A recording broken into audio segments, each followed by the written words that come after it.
If the corridors of the Nightwalker's castle were dark and confusing before, they've become positively maze-like in preparation for the battle. Victor has us vastly outnumbered, but it seems we have a few tricks up our sleeve as well. Now that I've manifested my wolf, I can mind link with the rovers and communicate telepathically with them during the battle. Tristan will lead the wolves, my father will lead the Nightwalkers, and I will be the bridge between the two. Mark and Amara will lead the forces on the bridge, Nico will be our head scout, and Lucy will be our combat nurse. When I asked her if she had any training and she scoffed, insisting that I should never underestimate her skill set. Besides, her job will be less about specialized healing or advanced procedures and more about responding to a crisis in the fastest, kindest way possible to help our individual warriors survive the battle and, if possible, rejoin the fight. I don't freak out under pressure, and I have a steady hand. I won't be much good out there against an opponent, not like Mark and Amara. I know how to defend myself, but I'm not kidding myself. I'm no warrior. I can't tear the enemy down, but I can pick up a friend when they fall, blood, guts, and all. I suppose that will have to be enough. I told her that it would be and wholeheartedly reassured her that she was as much of a warrior as the rest of us. Still, the way she talked about patching people up reminded me I was not the only one among the rovers who was used to violent people in power. We are all survivors here. When I asked Helena if she would join Lucy's efforts to try and change the subject, the healer merely gave me a sad smile that made me feel like a child beside her. I will go where I am needed, my princess. One of the other vampires chuckled when Helena walked away and said, "She wasn't always a healer, you know? Don't let those skinny arms fool you. She can make a person bleed in ways you cannot imagine." I didn't particularly want to. It was a grim thought, but I suppose that these are grim times. Helena also showed Sophie the way around the square that would serve as shelter for anyone who couldn't fight. The Rover's seer will be in charge of keeping the innocent away from the battle, though she seemed disappointed to part ways with the Nightwalker's healer. It seems the two hit it off. So maybe not entirely grim times, but certainly different. The alliance between two enemy species that hated each other throughout centuries of myth and legend is actually going quite well. I guess having a common enemy and a shared need to survive will do that to people, I told my father as we stood along the watchtower on the wall. Perhaps. But I do not think the men and women of two armies are willing to lay down their lives over our mutual distaste to Victor Mawson. Sweet child, he said, speaking in that soft, sweet tone he reserved only for me. We are all fighting for what we want. Even the Banes. But the difference between love and greed is not desire. It's whether someone else gets hurt. Victor wants power. The Banes want to serve a man they believe will lead them to a better future. His allies want to feel safe from the existence of vampires. But the Nightwalkers want to be free. They want to exist without having to hide away in secret or fear. The Rovers want to have a home where they are welcome to be who they are without the threat of being hunted just for being different. And me? I want Night King, Tristan says in greeting, suddenly stepping through the narrow doorway to join us by the tower's viewpoint. Wolf King, my father replies politely. Marco turns his attention back to me before pressing a kiss to my forehead in an uncharacteristic show of affection. We're running out of time, and we all know it. I'll leave you two to talk. He leaves without another word, walking away to join his soldiers as we lie in wait for the inevitable. I didn't hear you coming up, I tell Tristan, frowning slightly. Since my wolf, my senses are stronger, but I didn't sense you coming in just now. He comes to stand beside me, looking out of the narrow arrows lit with a wry smile. You turned into a full Nightwalker a week ago, and you only manifested your wolf less than a day ago. Let yourself adjust. Your senses will sharpen when you need them to. It feels like they're already too sharp. I just don't know how to focus them. I don't even know the full range of my Nightwalker abilities. I mean, my father can turn into a swarm of bats and travel through shadows. I mean, he can literally walk through darkness. What if I shift into a bat instead of a wolf? I've only transformed once. What if I get overwhelmed? Give yourself time. But what if we don't have time? I ask, unable to keep the tremor out of my voice. Flower. He turns away from the little stone window to look at me. Don't tell me it's not true. We all know the risk we're about to face, and at the very least, I should be able to sense my own mate in the next room over. The words tumble out of me like a torrent, and I cannot stop myself. Fear and uncertainty and a whole storm of other emotions bubble out in a panic attack that has me stuttering. I mean, I know we're not really mates. I can't. We can't be. And I know I'm lucky to even be alive, let alone that I have someone like you in my life. But what if I freak out? It wouldn't be the first time, and I can't let myself become a burden on the battlefield. I can't be useless out there. Almost 2 decades of taunts and abuse echo in the back of my mind, marked permanently onto my skin. Useless. Freak. Burden. Abomination. Waste. Failure. I mean, just now I couldn't even smell you or hear your heartbeat before you came in. He closes the distance between us, his arms around my waist as he turns us around and pushes me back so my back is pressed to the wall. His hands move to pin my hips in place, and he leans forward until his breath brushes against my lips. My head goes quiet, a slight gasp escaping my parted lips as heat flushes me.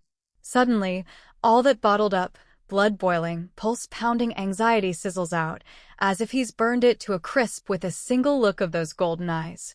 Suddenly, my heart is rushing for a different reason, and the world feels silent and small in the space between our bodies. You have never been, are not, and will never be a burden, he says with such intensity that all I can do is stand there, my body dancing on a thin edge between adrenaline and calm. Do you know why I call you my flower? He wants to talk about that now? You saw me in the garden. I was holding a flower and I love. Flowers are beautiful. They can thorns or petals and produce nectar or poison. They can have meaning, even if everyone doesn't know it. They appear delicate and soft, but they can grow in even the unlikeliest of places, creeping in through the cracks and blossoming in between the pavement, creating joy wherever you find them. They are small and subtle, but they help create the very air we breathe. They make the world a better place, and you know what? Frankly, I don't even know if I'm still breathing. I don't think he's ever spoken so many words at once, and he's looking at me like I mean more than the world itself. A flower doesn't have to try and be a flower. It cannot fail at being a flower. It is never useless. A flower makes the world a better place just by existing in it. Chapter 2. The Night King said love and greed are both forms of desire. But loving someone means wanting them so much that desire extends beyond yourself.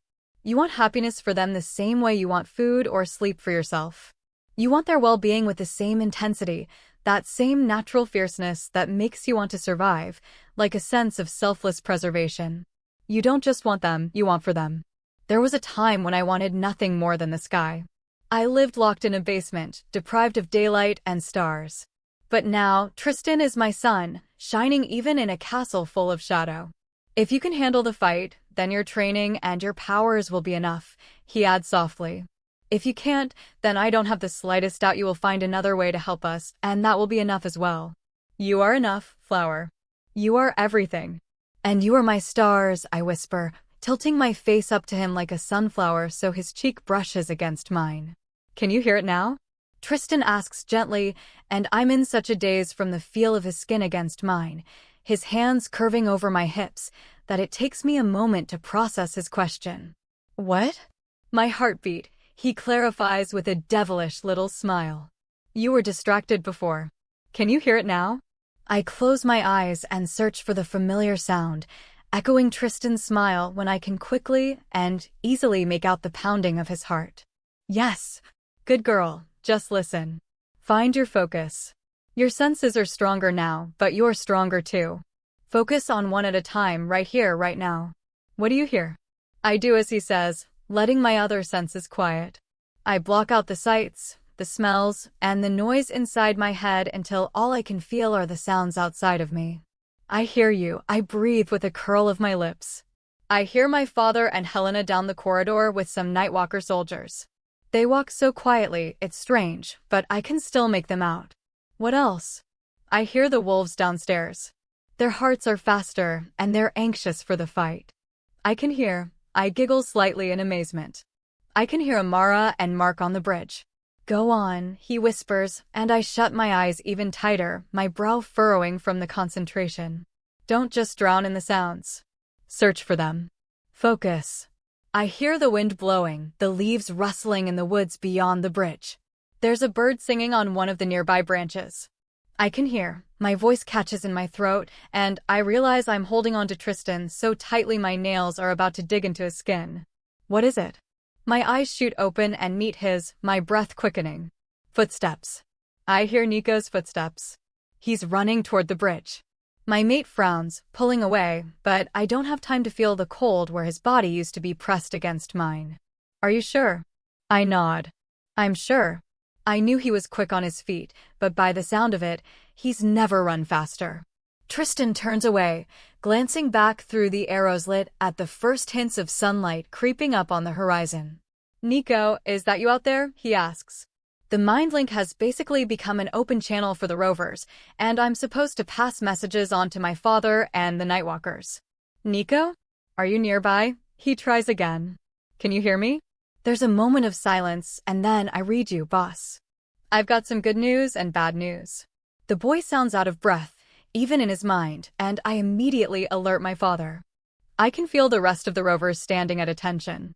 The good news is that the sky is pretty cloudy, and the morning is thick with mist, so the Nightwalkers should have an easier time staying out of direct sunlight. Also, the entire Bane army definitely won't get across the bridge.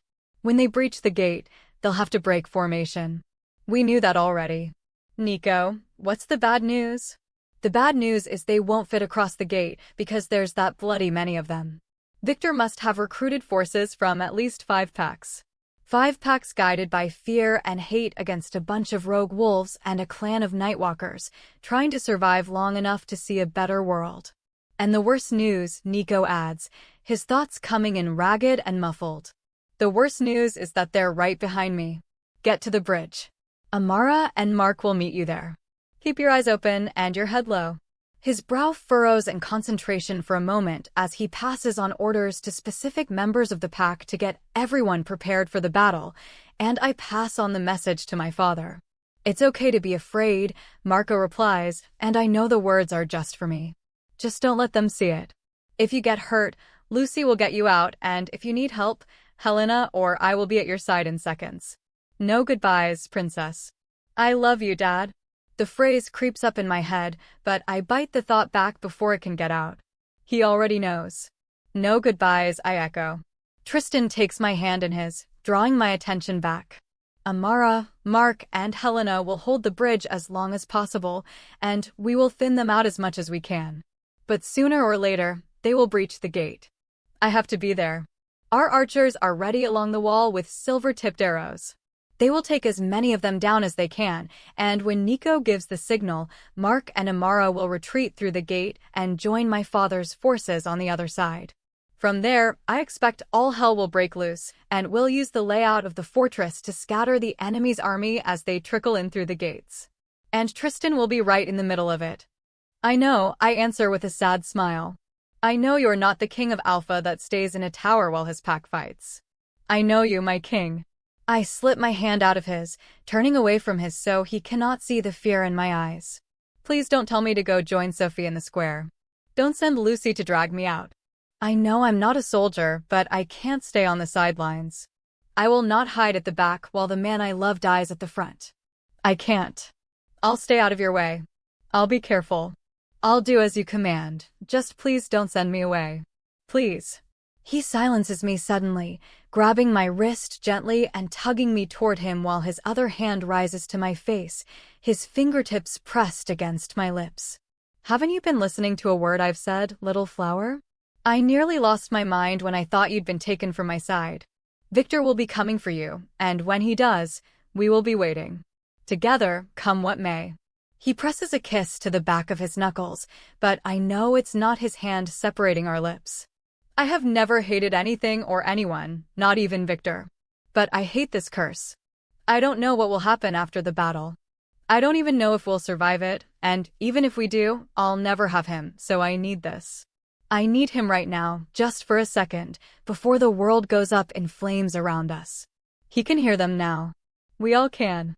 The thundering sound of footsteps and howling between the trees as the enemy draws nearer with every breath. I wanted more time. I pull his hand away from my own and stand on my toes, tilting my chin up to graze my lips along his. Flower, he says so softly I'm not sure if I imagined it, the word like a broken plea on the wind. Please, Tristan.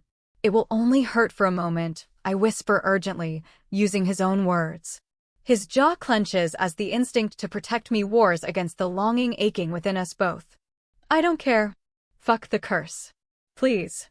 Just one moment. His resolve shatters in an instant at the begging in my eyes as my fingers curl into fists around his shirt, pulling him toward me. His lips come crashing against mine, and for once, he holds nothing back. Tristan kisses me hard and hungry. He tastes like strength and sunlight and smells like honey and smoke, and I unravel into his touch, letting the world melt away. He pulls away too quickly, and I'm left breathless from a bittersweet mix of passion and pain as the mark on my chest glows.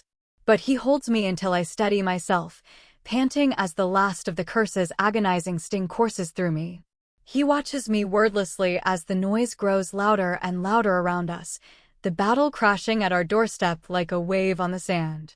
Then he turns around and starts making his way down the tower to the bloodbath that waits below, and I follow him into war. Chapter 3. There is no beauty in war. It is not a dance like in epic poems. There's no heroic music, no melody in this noise, no harmony between the howling and screaming. There's clamoring and clashing on the other side of the gate while our archers rain down arrows on the first of Victor's forces to storm the bridge. I lose all sense of time, suspended in horror inside the gate while Mark, Amara, and Helena lead a charge outside meant to thin out the first wave of attackers. I am in limbo, waiting for their signal, and I know I will never be prepared for what's on the other side, but the waiting is almost worse. There are makeshift barricades and traps set up throughout the fortress, and I stand beside Tristan in the castle bailey. Around us, there are nightwalkers and rovers already in their wolf form. They are a formidable sight, their fur bristling as they tense their muscles in anticipation of the coming battle.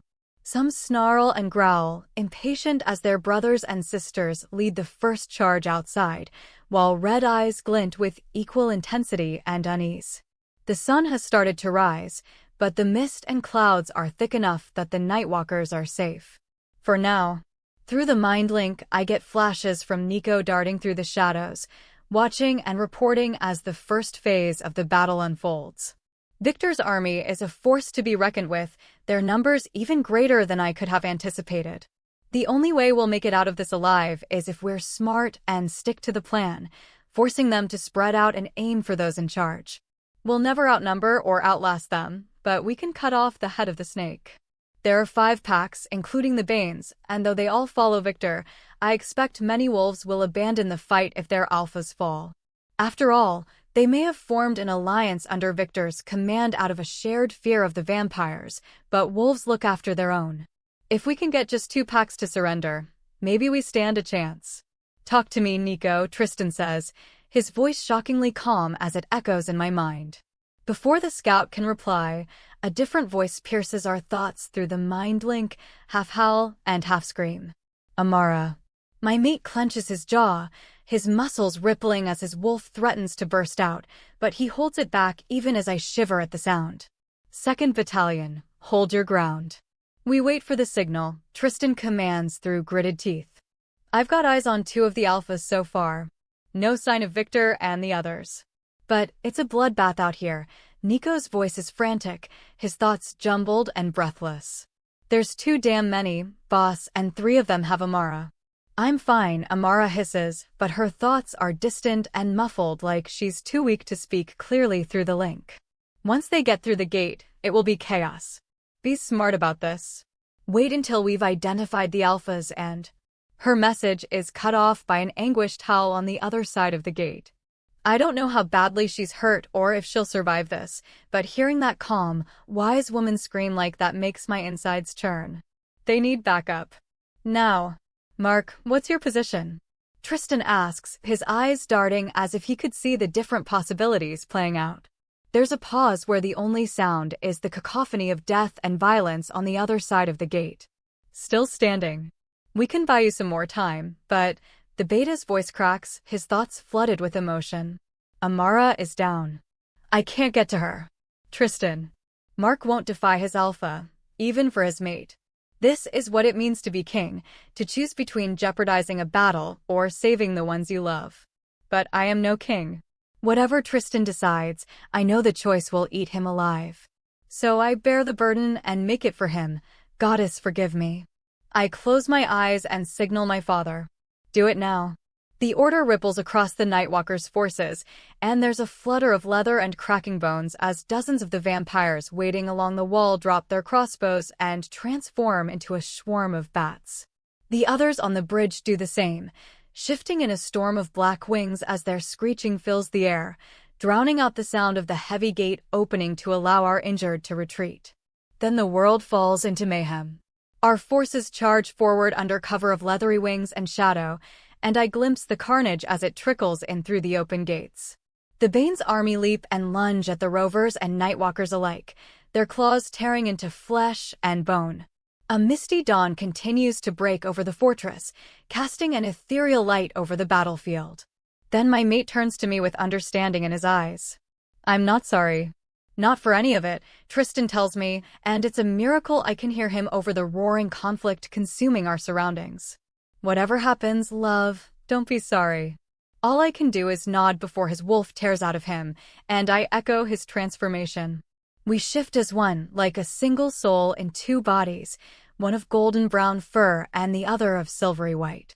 Then we join the fight. The air is thick with snarls, screams, hisses, and howls. Beside me, my mate is a blur of fur and muscle, claws slicing through the air. I am his mirror, echoing his movements as instinct takes over and my jaws clamp down on enemy limbs. Existence fades into a nightmare of death and desperation. All these lives, all this fear and hate. I lose all sense of everything except for two things: the feel of Tristan fighting by my side and the certainty that I will make Victor pay for this, if it's the last thing I do. There are two alphas on the bridge and one that's already through the gate, Nico says, his message urgent but less pained than before. I want to ask him if Mark made it to Amara. I want to ask him if my friend is still alive. But there's no time, and knowing it won't make a difference. Not while the fight is still unfolding in all directions. We have to move fast. Describe them to me. Most of the Nightwalkers have shifted back into their corporeal forms, but the few still swarming above us will help keep track of the alphas. Once we're indoors, Phase 3 relies on the army branching out enough to isolate the targets. The winding stone corridors will confuse and scatter the enemy, but it will also make it harder to identify and locate a single wolf. For starters, they're freaking huge, Nico reports.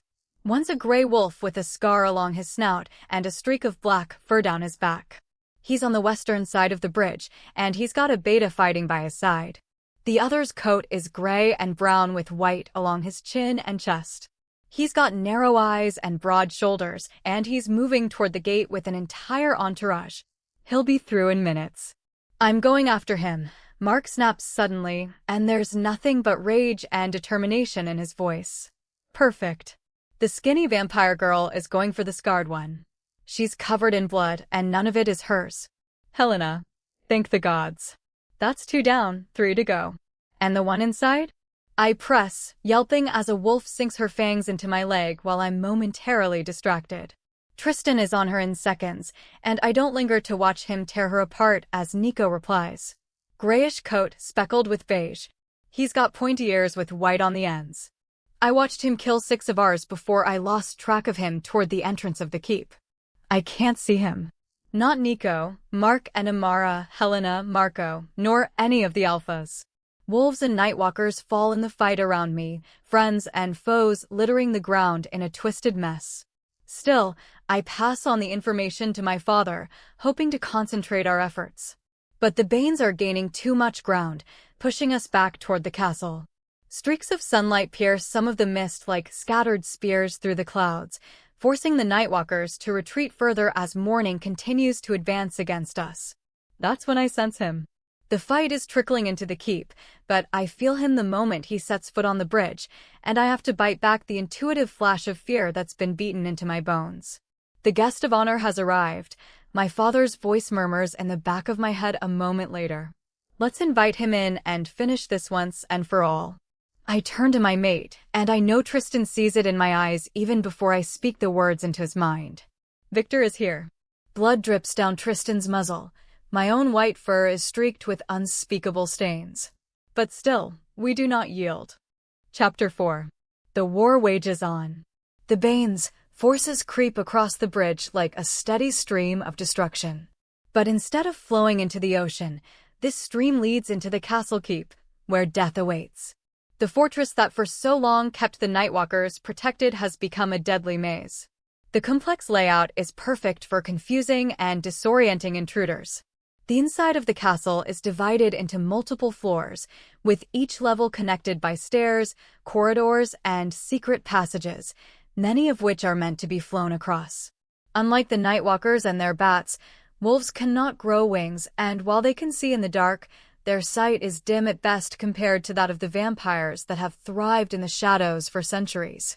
The rovers have been instructed on the safe routes, and my father's soldiers guide their allies to victory while the enemy falls in the labyrinthine network of passages and corridors. With the Banes disoriented and divided in the keep and most of the alphas identified on the battlefield, it looks like our plan might actually work.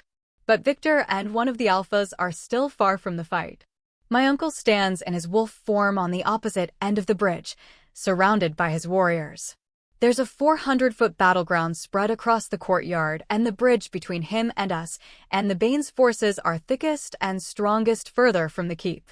We'll never reach him, I tell Tristan. We don't have to. We've got eyes on 3 alphas inside the wall already.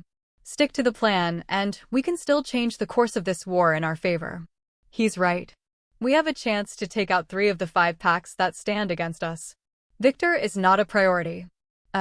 Guys, Nico calls out, and somewhere in the distance, I swear I see a streak of red fur, but it's gone in a flash. You might want to check on the Night King. I whirl around, scanning the carnage around me, but there's no trace of my father. It's impossible for me to keep track of anyone in this mayhem, and the battle is pushing us back further into the keep like a current, forcing us up the stairs to the main entrance of the castle. At the base of the steps, I spot an enormous wolf with narrow eyes and white fur along his chin and chest. One of the alphas is coming right at us. Where is Mark? Are the other 2 alphas already inside the castle? And where is my father?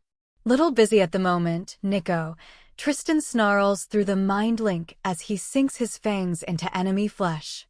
It looks like Victor brought company. They're too far away for me to see clearly, but there's another big wolf by his side. I'm guessing that's our 4th alpha. But they've got a tied-up woman among them too. Seems like a hostage. I can't make out anything specific, but the Night King went bonkers when he spotted her in the distance. It can't be. I barely have time to process the possibility of his words before Whitechest Alpha lunges at me, and Tristan dives between us. Then the tide of the battle continues to drag us away from the bridge until we're swept into the darkness of the keep. Around us, everything is a sea of shadows and screams that echo down different halls and corridors. Somewhere on my left, I can make out Tristan fighting the other alpha. There's no time and space to think, let alone hope. One of the Bane warriors snarls, and I turn just in time to see a wolf with dark fur and gray eyes leap out from behind me just in time to deflect the attack directed at me. Mark. He looks like something straight out of a nightmare, filthy and matted, with blood dripping from his snout and claws. I've never been so happy to see him. I saw your father outside, the beta tells me, his eyes locking with mine. He shifted and flew over the gate. It looked like he was going out onto the bridge on his own. There's only one reason I can think of that would make my father forget the plan and storm out like that. There's only one person that would cause the wise Night King to act so stupidly. There's only one thing that could make a person do something so mad. Love. But it's not possible. It can't be. I have to know. So, in between claws, fangs, fear, and fury, I reach out for my father through our mind link. Dad, where are you? What's going on? I can feel my thoughts bounce against his mind, and my heart thunders in my chest as he replies with a single word that changes everything. Vanessa. I feel every muscle in my body go taut, and instinctively I turn toward my mate. Tristan's gaze meets mine, golden eyes widening with concern when he sees the shock in my own. He can't hear my father. He doesn't know. Flower what? Before he can even formulate the question, the alpha takes advantage of that moment of distraction. He lunges forward, snapping his jaws at Tristan's neck. My mate is barely able to dodge the attack, and the white-chest alpha sinks his teeth into Tristan's shoulder. He lets out an agonized howl that tears through the fabric of my very soul, and I throw myself at his attacker until we're tumbling over each other. We grapple in a mess of snapping and snarling until he shoves me off of him. By the time I'm scrambling back to my feet, Tristan is there with Mark by his side. Go. The word rings in the back of my head, my mate's voice calm and determined as Mark and the alpha circle each other. No. I don't know how much of the situation Tristan has gauged or what Mark managed to tell him in between the fighting. But I won't leave him. We stand together, come what may. That was the damn deal. Amidst the violence and darkness that threatens to consume us, time seems to slow as Tristan's eyes lock with mine. Somehow, he doesn't know, but he understands. Mark and I have got this. I'll find you. Just go. I don't even know if I can. My father is on the opposite end of the battlefield, surrounded by the enemy. There's no way for me to get to him in time, no way to help him. I'd have to fly to reach him. I'd have to leave the man I love in the middle of a fight, tap into a power I'm not even sure I possess, turn into a bunch of bats, fly across a war zone, and then what? I can't, I answer, feeling myself on the verge of shattering in the chaos. The alpha lets out a low growl, his eyes fixed on Mark. Whatever we're going to do, we have to do it now. Try. The word burns with such intensity one can almost feel Tristan's while strengthening my own. Nothing could ever take you away from me. No guilt, no goodbyes. Go. And with that, he tears his eyes away from mine. He lunges alongside his beta at their opponent, and I can't afford to hesitate. Don't think. Don't hold back. Just go. I give myself over to the power within me, letting it shred me into pieces in a burst of freedom and change. All that time alone, trapped, powerless, no more. I feel every cell in my body come alive and splinter, my fur rippling as the transformation sweeps over me. Then, I am neither girl nor wolf, but rather a cloud of bats the color of moonlight. For once, there is no fear, but it is not quite courage either. It's bigger than that, something born of everything that's happened from the moment the rogue alpha set foot in my life. It's trust. I have faith in Tristan, in my pack, and in myself. So I take flight, feeling my consciousness spread out into silver-white fur and fluttering leathery wings that are pearly and almost iridescent compared to the other Nightwalkers. I'm distantly aware of Mark and Tristan tearing the enemy alpha into bloody ribbons somewhere behind and below me as I soar out of the keep. They will be all right. They have to be. And me? I know what I have to do. Vanessa Mawson is alive. She's out there right now in Victor's clutches, and the Night King is risking everything to go after her and save her. How could he not? And how could I not do the same for him? He's my father, after all. And she's my mom. Chapter 5. Tristan. I watch the life drain out of the alpha's eyes. Besides me, Mark is panting from the fight, but there's a vicious glint in his eyes. Through flashes of the mind link, I know Lucy got to Amara and dragged her off the battlefield, but there's no telling if she'll survive. She killed Oscar. Victor's miserable son attacked Amara with 2 other wolves in a fight that could not have been further from fair. I felt her hatred when she snapped Oscar's neck, and for a moment, I envied her. I'd seen the marks of the boy's brutality on my little flower, the evidence of how she'd been violated marked forever onto her skin. I'd wanted to make Oscar bleed for every scar on her body, and Amara did just that. She avenged my mate with everything she had. But if the injuries Amara sustained during that fight cost her her life, I will carry the guilt with me for the rest of mine. Go find your mate, I snap at Mark once the first alpha falls dead at my feet. There is still work to be done, he answers without flinching. 2 more alphas are still inside the keep, along with 2 more outside. One of those was Victor, and with every passing second, the love of my life flew further away from me and closer to him. I'm about to insist, but before I can give the command, my beta gives me a low growl. We don't have time to argue. Lucy is with her, and there's nothing I can do for her. He's right. Even if we had the time, I wouldn't be able to argue with him. It's more than loyalty driving my beta to stand his ground. He cannot save Amara, but he can tear the Bane's army apart for what they did to her. There is something desperate behind his bloodlust, not just a hunger for revenge, but a need to keep going, to keep fighting. It's what Amara would do. It's what she would want. If his mate dies, Mark will never forgive himself for not being by her side. But if she lives, she will never forgive him for abandoning the fight. Either way, it's not my choice to make. Mark knows his mate best, and this is the only way he knows of to honor her. I can't help my mate, but you can help yours, Mark says, and there is no trace of resentment or regret in his voice, only savage determination. The Nightwalker healer went after the scarred alpha. I'll find the other one. Thank you, brother. Mark huffs, tail flicking impatiently as his eyes scan his surroundings for his next target. Just shut up and get out there. You've got a bridge to cross, he says, and with that, he vanishes into the sea of shadows and bodies. I don't know what's going on out there, but I know I cannot let the girl face it alone. That thought alone sharpens and brightens in my mind, guiding me like a lighthouse across the darkness and death that surrounds me as I battle my way through the steady torrent of soldiers spilling into the keep. I'm fighting my way against the current, biting and clawing my way through the Bane's army in a relentless fury until I've fought my way back to the entrance of the keep.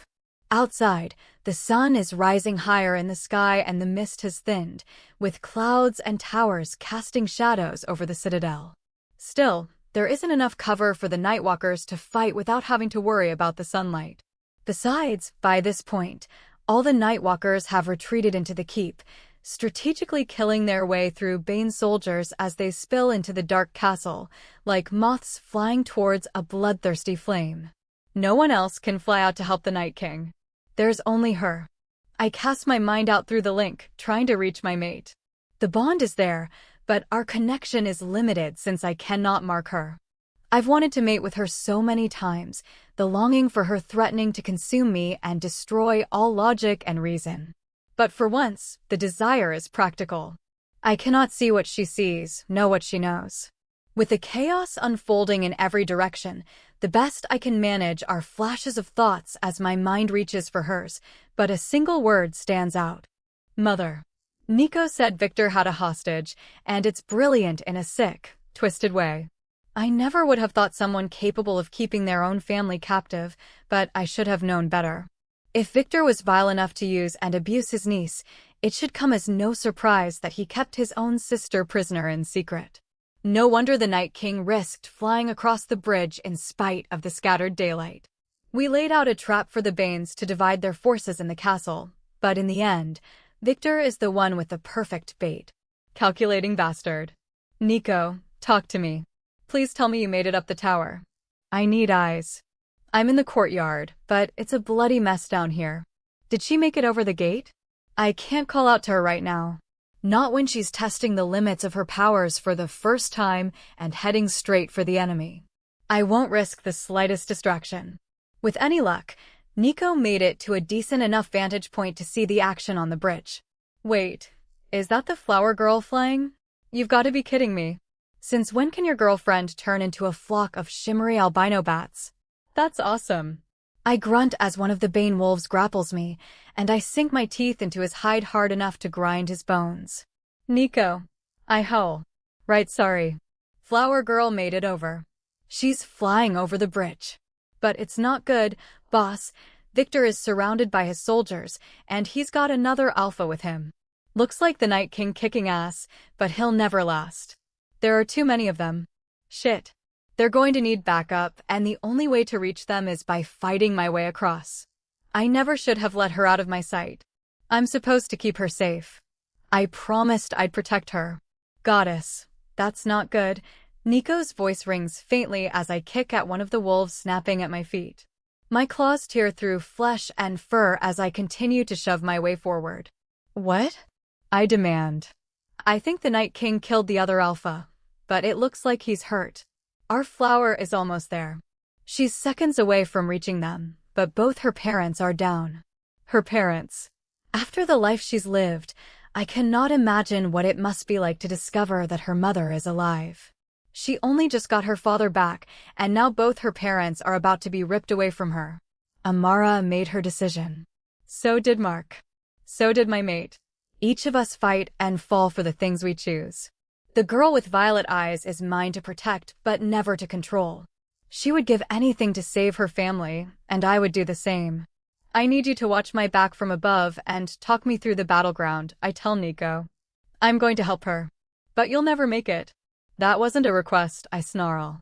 I told her nothing could ever take her away from me, and I meant it. I told her I'd find her, and that is precisely what I'm going to do. Whether it's in this life or the next, my love, I'm coming for you. Chapter 6.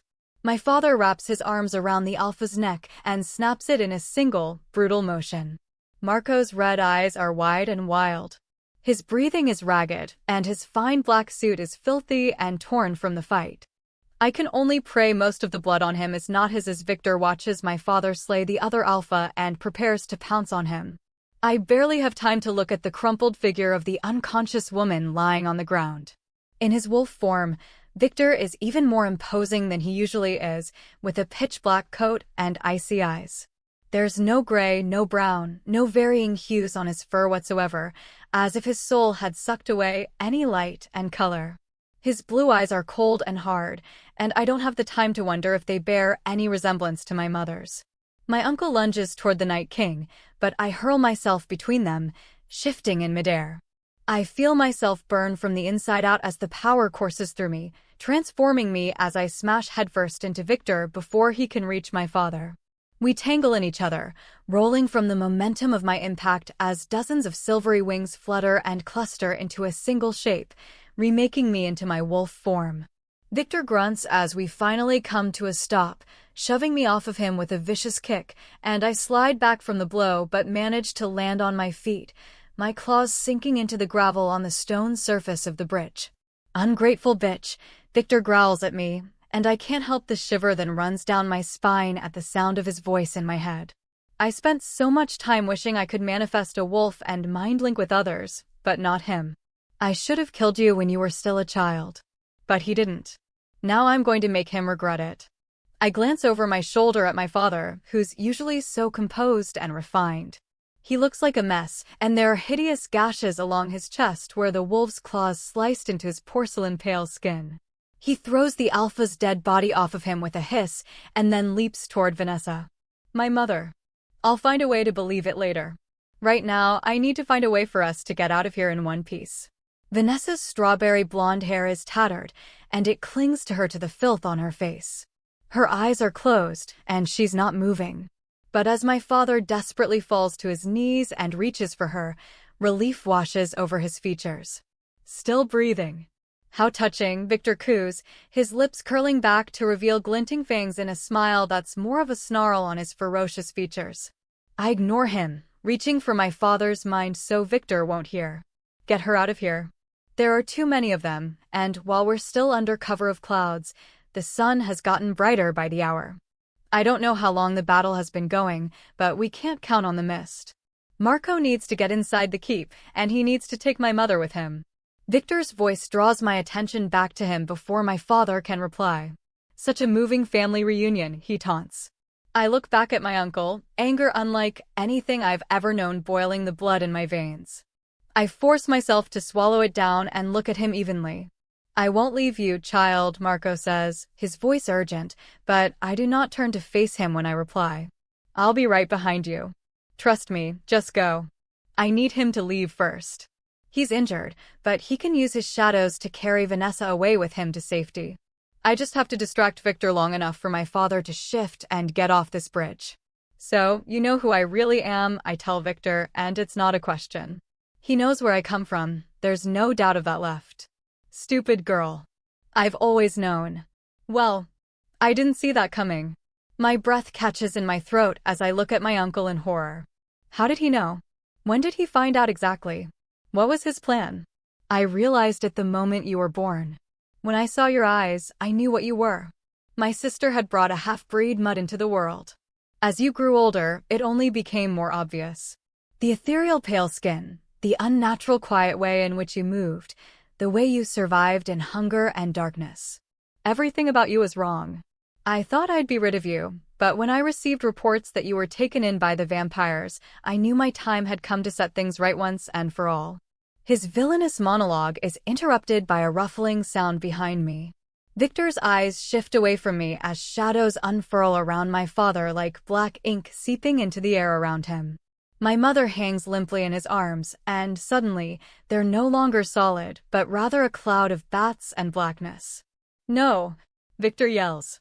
He moves to pounce on them as my parents dematerialize into a haze of wings and blackness. The Night King will take Vanessa away from here just as he did with me that fateful night by the lake. He can get her out. I can save them both. I leap in between Victor and my parents, and we topple over one another once again as I knock him off balance. He snarls and snaps at me in a rage, but it's too late. They're already gone. You think you're so brave, but you're a fool. Such a noble sacrifice to save your mother, but in the end, it won't matter. You'll never get to meet her anyway. I duck his bite, slipping between his legs to try and put some distance between his teeth and my neck. She's your sister. I cry, my thoughts broken with sorrow. You were supposed to be family. How could you? My sister died the moment she dirted herself by sharing her bed with a filthy bloodsucker. She was broken. The only reason I didn't put her out of her misery is because losing her mind after fucking a vampire was punishment enough. I locked her away to live out the rest of her miserable days in secret. Letting the world think she died of natural causes was a kindness. So he doesn't know everything. He believes my mother actually lost her mind.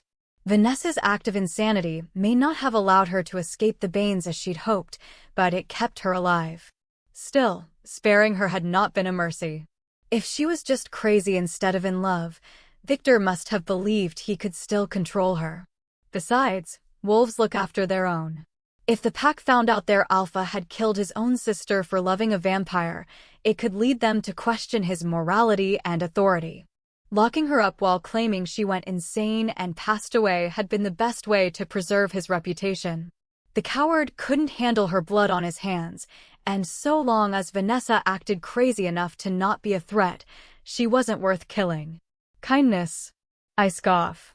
He doesn't know the meaning of the word. Dozens of Banes have gathered around us, watching and waiting for a command from their alpha. My uncle always loved an audience. I need to get off this bridge and back to the keep. But Victor won't take his eyes on me. The second I lower my guard enough to focus on transforming, he'll attack. Panic begins to build as I realize I was barely able to shift into bats the first time. I don't have control over my powers to escape like my father did, and there's no one else here to create a distraction to buy me enough time to try. Victor will kill me before I even leave the ground. Somewhere in the quiet corners of my soul, something whispers within me. I sense it rather than hear it, not a message but a feeling. Tristan is coming for me. I don't know how or when, but I'm sure of it. But how can I wait for him when time is exactly what I don't have? I'm completely surrounded, and the only reason Victor hasn't killed me yet is that he enjoys the sound of his own voice too much. I have to keep him talking. My life just might depend on it. Chapter 7. I suppose you think that what you did to me was also an act of mercy, I tell my uncle, coaxing the conversation out of him. You turned me into your slave and let me think I was nothing. That's exactly what you were. Nothing, he replies as we circle each other. I should have rid the world of you the minute you were born. But I made a mistake. Vanessa gave birth to an abomination, but perhaps I could shape the mutt into something worthy. You were supposed to be Vanessa's redemption, but instead, you were just a waste. Lies. Foul, disgusting lies. I realize at that moment that he didn't spare my life out of mercy. He didn't even do it because he's above murdering a newborn babe. He wanted to use me. He hated the Nightwalkers. He despised the fact that they were different, and he was never able to defeat them. All his disdain and disappointment toward me, it was never about me not manifesting a wolf. I was supposed to be his weapon, a way for him to wield the power of his enemies. I represent everything he hates and envies. You never meant to raise me. You wanted to use me. Instead, you just abused me for being something you didn't understand. Tristan is coming for me, but he'll never make it across the bridge, and I certainly won't last long enough to try and meet him halfway. I treated you better than you deserved, you wretch. And look at you now. Wasted to die on the wrong side of history. You could have been my greatest warrior. I made you what you are. I made you strong, and this is how you repay me. Wrong. My father's love and my mother's choices are the reason I am here today. Lucy, Nico, Amara, and even Mark made me strong. So did Tristan's patience and protectiveness, his courage and caring. Working in the garden, leaving the door to my room unlocked, washing away my pain, training in the villa, those are the things that shaped me. No, you held me back. You beat me and starved and denied me any sense of self. But I know who I am now. Everything that I am is not because of you, it is in spite of you. He lets out a low warning growl, but I ignore it, glancing around at the wolves watching us. Some of them are Banes, and I recognize their faces as they avert their eyes, showing me no pity.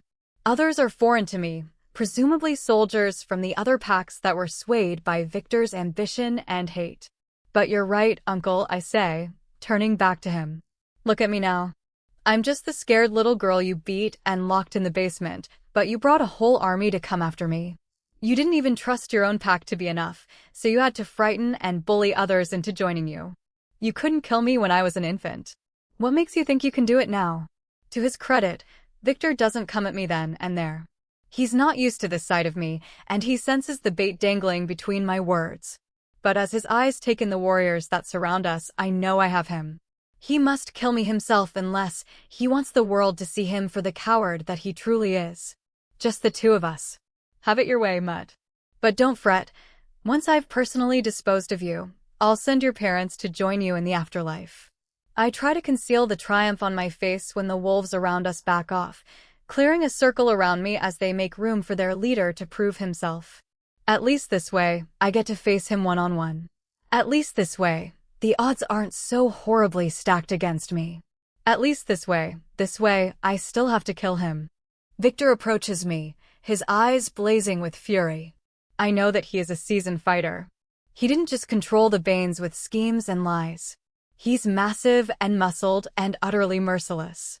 Once, during a pack meeting, one of the older men questioned Victor on whatever they were discussing at the time. I don't know what it was.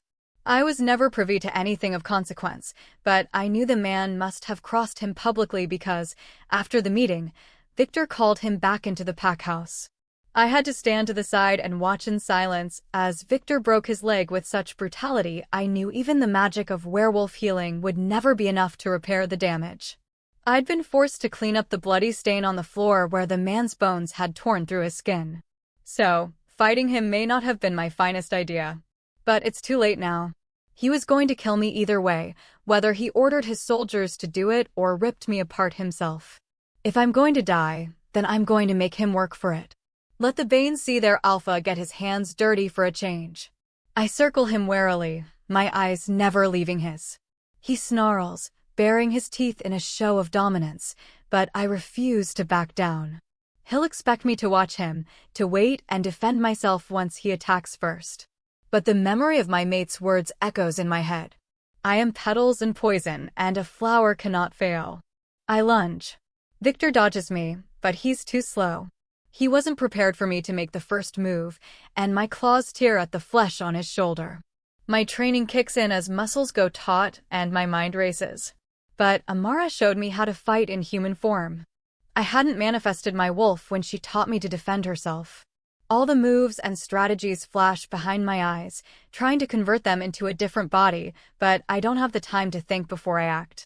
Victor retaliates, his jaws snapping shut just inches from my throat. I leap to the side, narrowly avoiding his attack, but he is quick to recover this time. The initial shock has worn off, and his eyes narrow on me with deadly precision. Amara's lessons weren't just about technique. It's instinct.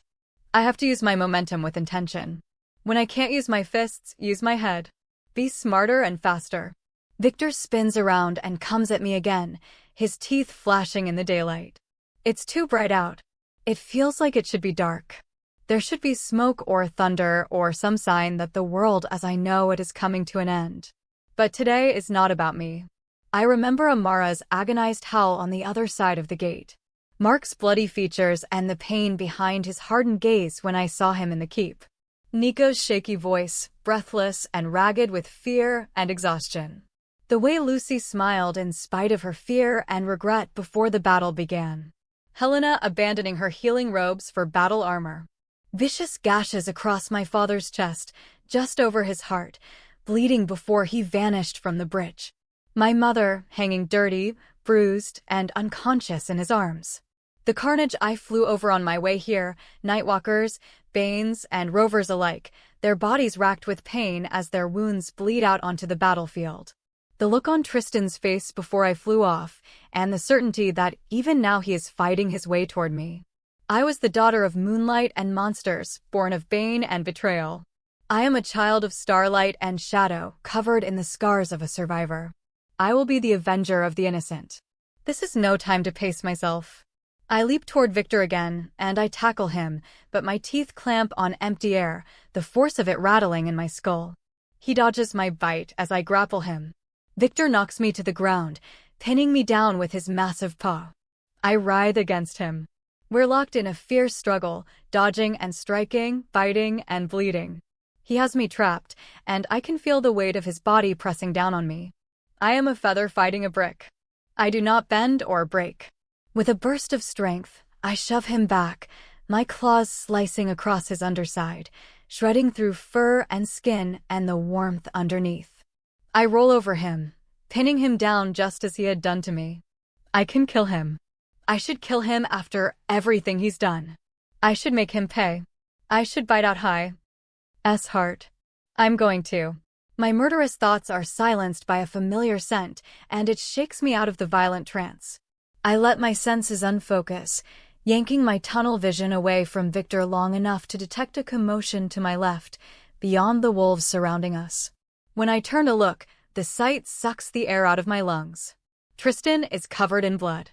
He struggles against 4 warriors at once, limping through the fight.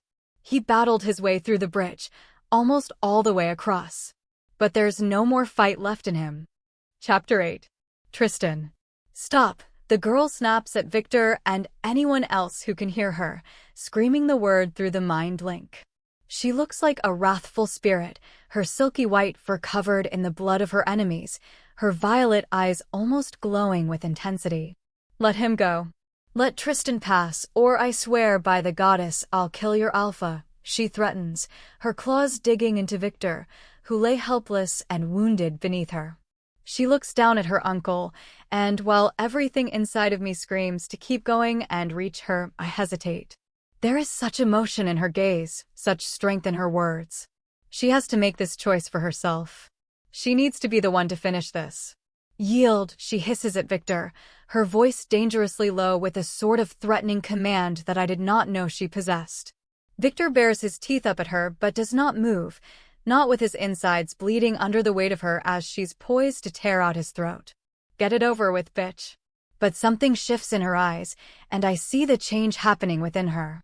It's not an obvious transformation, like when she first manifested that stunning wolf or when she burst into a cloud of moonlight-colored bats.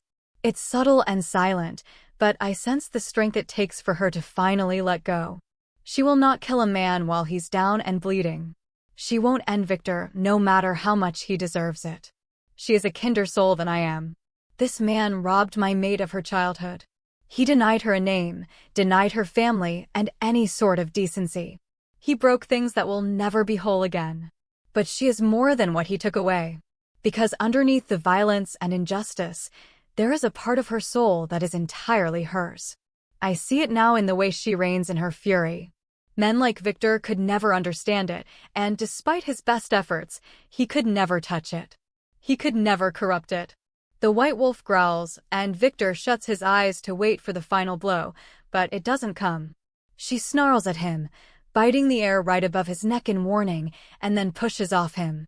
The second she releases him and turns toward me slowly, I stagger forward. I can't remember which wolf was the one to cripple me as I fought my way to reach her across the bridge. It doesn't matter.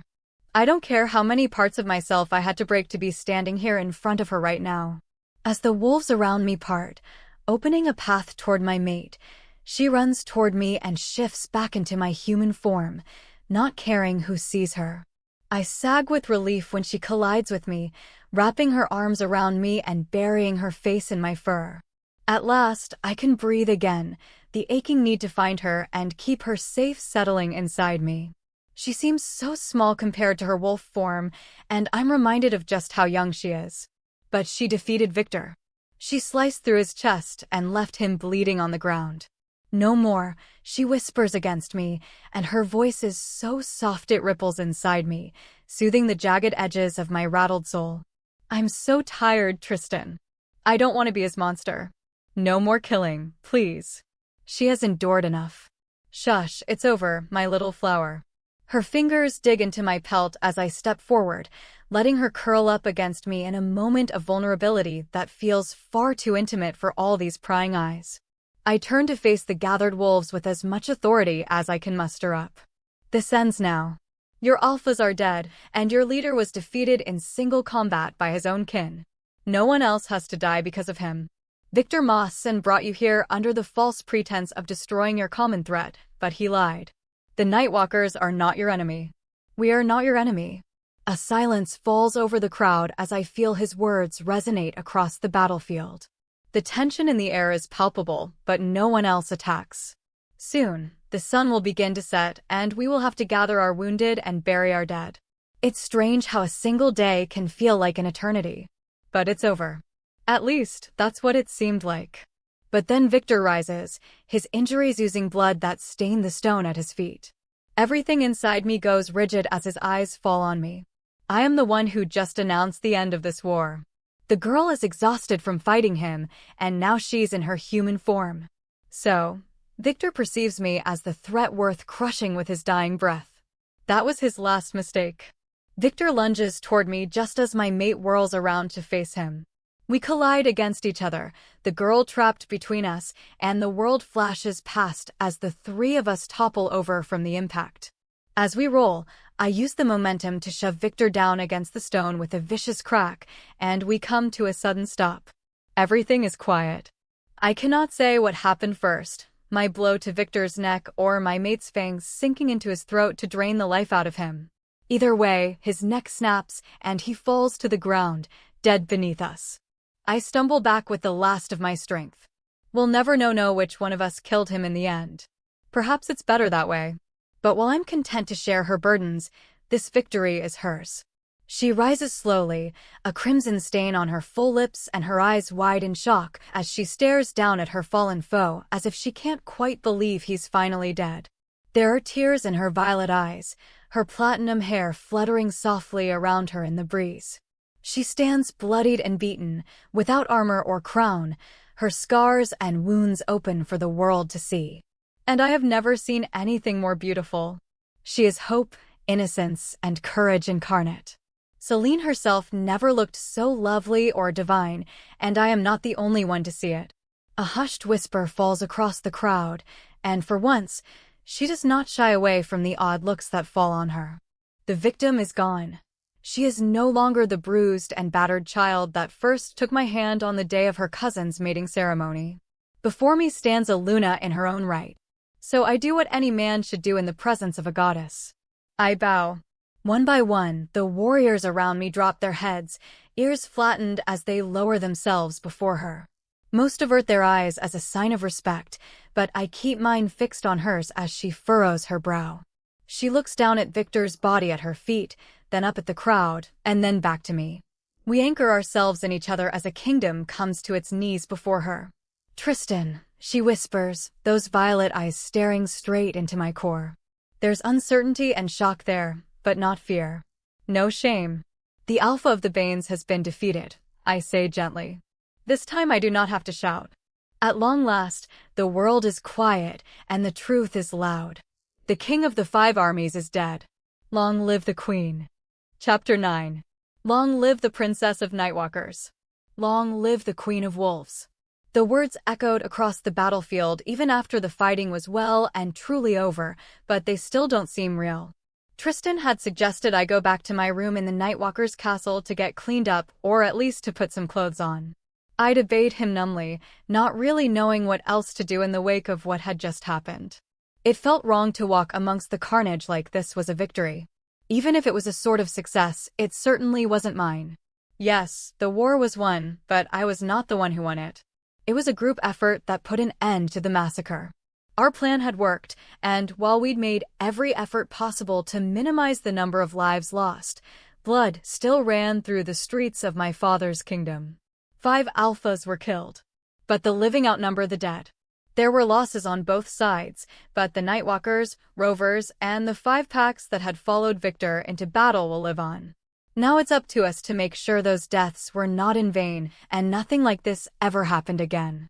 There would be a new age dawning in Silvertooth Peaks, one where Nightwalkers did not live in secrecy and rival packs were united as one. In spite of the people bowing to me in the corridors of the keep as I made my way to my room, I'm honestly still not sure what my place will be in this new world. I grab a blanket off the bed and wrap myself in it, leaving the door to my room slightly ajar and moving to sit on the nook by my window in a sort of dazed trance. I think I might be in shock. That sort of thing is probably normal after everything we just went through, right? Who am I kidding? I don't think anything will ever be normal again. Gods, what am I doing? I should go downstairs and look for the others. I should get dressed and search for Tristan to make sure his injuries are treated. I have to find Nico, Lucy, Mark, and Amara, assuming they're all still alive. I need to find my parents. But now that the fighting is through, my body seems unwilling to move anymore. Without fear and adrenaline, exhaustion crashes on me like a physical weight, making my thoughts slow and my limbs leaden. I can barely keep my eyes open, let alone focus enough to reach down the mind link. I rest my head against the cold glass, too drained to think straight. I don't know how much time passed. I don't remember falling asleep. I don't think I really meant to. I just succumbed to my fatigue without even realizing it.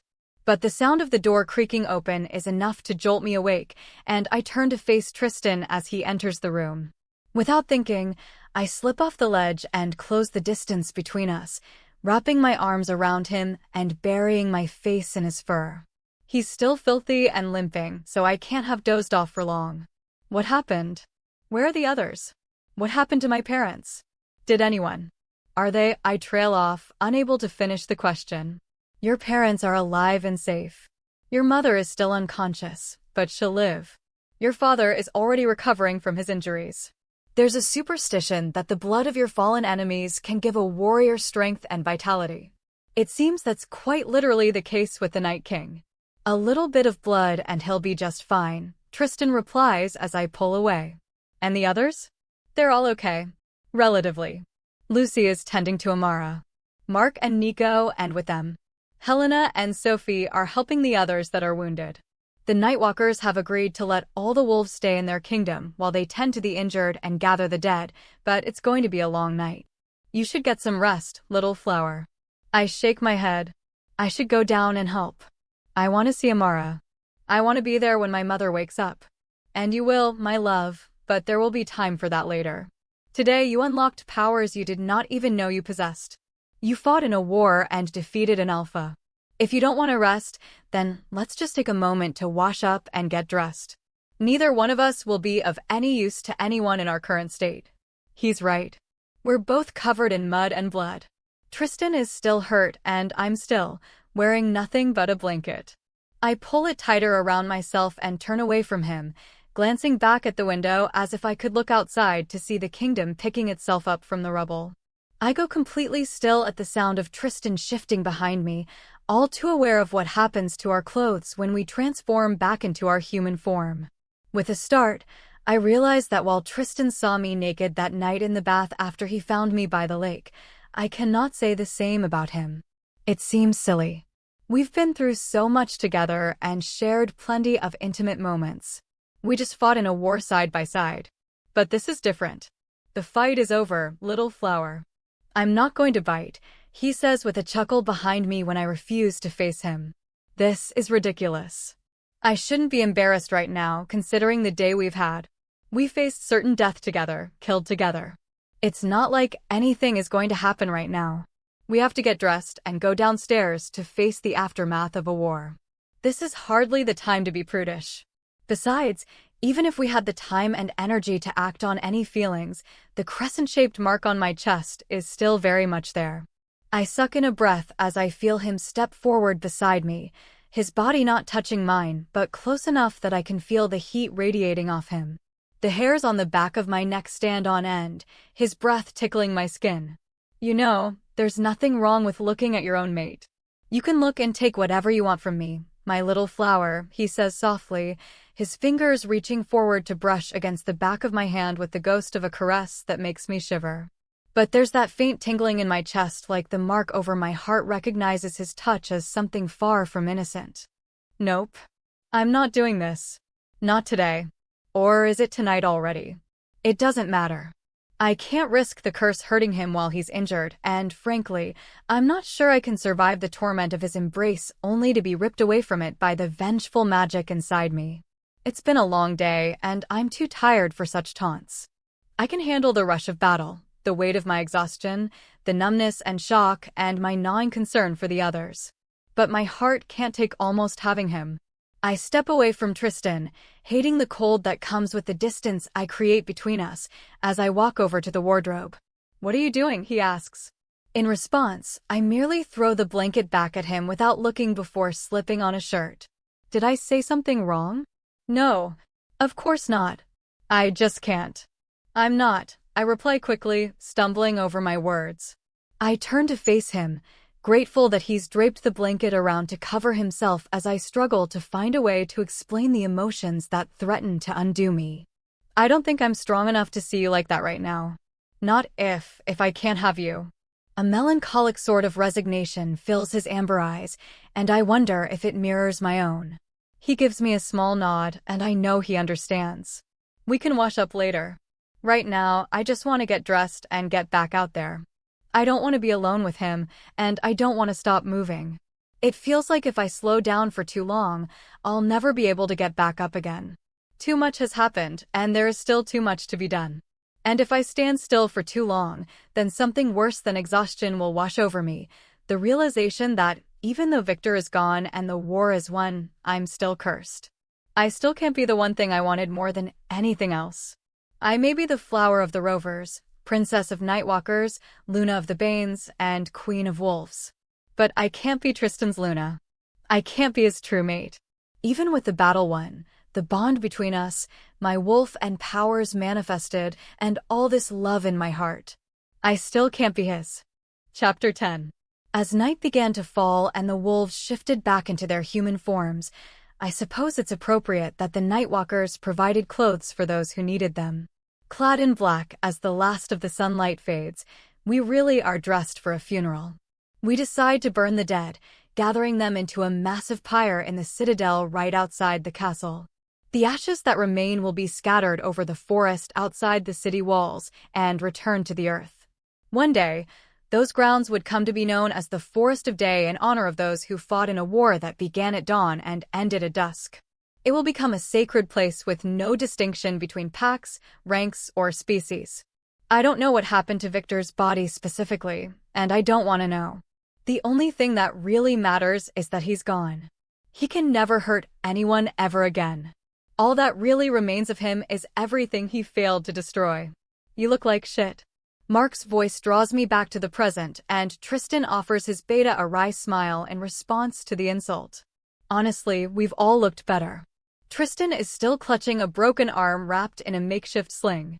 Mark has a split lip and is covered in bruises, and there's a deep gash on Nico's leg that will surely leave a nasty scar, not that he seems to mind, with Lucy fussing over him. We're all covered in grime and blood, but she's the filthiest out of us all, with crusty crimson soaked up to her forearms and sweat streaking her dust-covered face. Her curly black hair is clumpy and matted, and her clothes are stained and torn. I can't help but think of Lucy's words before the battle and how she said she couldn't tear down an enemy, but she could pick up a friend. It looks like she did just that. And me? I don't even want to think about what I must look like right now. Then there's Amara. Oh God, Samara. She lies on a cot in the grand hall of the Nightwalker's castle, which has been converted from a grand ballroom into a sort of infirmary. Mark is sitting behind her, his arms wrapped protectively around his mate as she leans back against him, her fingers entwined with his. When she sees me, she smiles, but then immediately winces from the movement. 3 gashes run from her left temple, over her brow, and down her left eye. The cuts go across half of her face, and though all claw marks should look the same no matter who inflicted them, something inside me recognizes the handiwork, and my stomach twists itself into a knot. "Don't make that face, sweet flower," she says softly, her voice raspy as she chastises the horror in my eyes. "Did my cousin do this to you?" I ask, moving to kneel beside the cot and take her free hand. "Don't be daft. That brute was not your cousin. Victor was not your uncle. I don't care about genetics and ancestry. Those people were not your family, and you are not connected to them or responsible for anything that they did. Do you understand?" she asks, her gaze pouring into me. Her left eye is swollen shut, and even with the magic of werewolf healing, I doubt it will ever properly open again, but the other one remains bright and sharp, staring into my own. I nod slowly, accepting the absolution she seemed determined to drill into me with her stare. Beside me, someone huffs, and I turn to find Helena standing with her arms folded over her chest. She must have helped tend to Amara's cuts, resuming her duties as a healer once her work as a soldier was done. "If you think that's bad," Helena says, nodding toward the claw marks on my friend's face, "you should have seen what she did to him." There is a trace of approval in her voice, something ancient and proud, recognizing a similar kind of wisdom and strength in Amara. Amara returns the Nightwalker's smile, and this time when her lips curl and tug at the torn skin from her face, she does not flinch. One warrior acknowledging the other. Mark and Tristan exchange a look as well, something dark and deadly passing between them. There is no trace of a smile among them, no hint of anything soft and kind. For a moment, the sheer wrath they seem to share chills me, but then I think of what I would feel if the roles were reversed.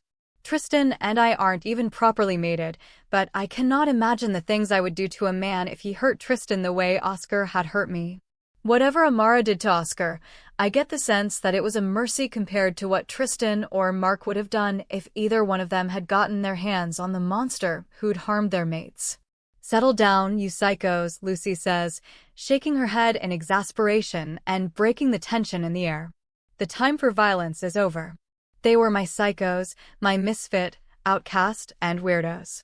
My pack." "I wouldn't be so sure about that," Nico chimes in with a mischievous smirk. "You're actually a really violent nurse, Lucy. Awful bedside manner." After so much intensity, seeing the rovers bicker playfully among themselves feels like a breath of fresh air, and I can't help but smile. It feels like home. Blood, guts, and all. "I had to clean and sew the cut to save you from losing your leg, so you'll have to forgive me if it stung. Besides, I wouldn't have to be forceful with you if you didn't squirm so much, you big baby," Lucy retorts. She moves to smack him on the shoulder, but Nico is faster, catching her by the wrist before she can strike him. They hold each other's eyes for a moment, the friendly bickering sizzling out and turning into affection as Nico lowers her arm and lets his fingers slide further down to grasp her hand. "Ugh, get a room," Mark groans. I thought Nico's pinning was bad, but now I have to watch my own sister make heart eyes back at the little twerp. Nico grabs a balled-up bandage from beside the bench where he's sitting with his leg propped up and chucks it at Mark's head. "You little. Be nice, darling," Arama scolds, patting her mate's hand gently to settle his temper. Helena arches a brow at the entire exchange, looking at me with a hint of amusement. "Are all wolves like this? I'm going to have my work cut out trying to help heal this lot if they keep trying to hit each other." "No, not all wolves," I explain with a smile. "We're all drained and exhausted from the fight, but I think the familiar banter among the rovers is almost like a coping mechanism. It's a way of expressing relief and trying to get some semblance of normalcy after so much change. These guys just have an odd way of expressing affection," I add with a shrug. "It's like throwing things is their way of saying I care about you. You get used to it." "Hey, rude," Lucy says, flicking my arm almost as if to prove my point. At the same time, Nico hurls a small roll of medical tape at me, and Mark tosses the balled-up bandages as well. I'll take that as a compliment. Tristan catches the little roll of tape before it can hit me, and I duck out of the way of the bandages with a laugh. "Careful," Tristan warns, his voice equally protective and playful. "You wouldn't want to hit the queen, would you?" I resist the urge to make a sour face at the title. I want to stay in this little bubble of teasing and kinship with them, avoiding reality for just a while longer. Here it is awkward, odd, simple, and safe. This strange moment is a small reminder that there are traces of joy to be found even in times of hardship. But there is a battlefield to clean up, bodies to burn, a kingdom to put back together, and the politics of 5 dead alphas to attend to. Don't call me that, I protest timidly. I'm not, I can't be. I don't even know what to call myself. The princess of the Nightwalkers. The Luna of a pack that once hated me. The mate of a male I can't actually be with. The queen of 5 armies that originally came here to kill me. Bane. Rover. Mawson. Silas. Lyle. Who am I supposed to be now? About that, Helena says as if suddenly remembering why she came up to us in the first place. Your father is recovering in his chambers. You should come with me to check on him. I believe your mother will be waking up soon. Perhaps it is time for you to meet her. Chapter 11. Will you come with me? I asked. I'd been speaking to Tristan, feeling the urge to have him by my side. Now, I'm standing outside the door of my father's chambers with Nico leaning on Lucy to stand on his injured leg, and Mark is carrying Amara in his arms despite Helena's protests that they should all stay back and rest. Tristan's hand is resting on the small of my back, his touch barely there but somehow enough to steady me. After spending most of my life feeling utterly alone, I can't help but wonder if I'll ever actually be alone again. My pack seems disinclined to allow it. Honestly, I'm okay with that. Helena opens the door, and my heart skips a beat as my father's crimson gaze lands on me. He was sitting on the edge of his massive bed, gently wiping Vanessa's brow with a damp cloth. When he sees me enter, he slides to his feet with that unnatural grace and speed of his, and in the blink of an eye, he's standing in front of me, his worried look scanning me from head to toe to see if I'm hurt. I'm okay, Dad. Before I can finish, he wraps his arms around me and pulls me into a tight hug. I chuckle, warmed by the stiffness lingering beneath his warm embrace. You're getting better at hugs, I say softly as he steps back to survey me once again, his hands resting on my shoulders. Forgive me, my brave girl. I never should have left you on that battlefield. No, don't say that. I shake my head, swallowing the lump in my throat that forms at the sight of such guilt on his usually controlled expression. You were hurt, and so was Vanessa. You had to get her out of there. Otherwise, Victor would have just used her against us.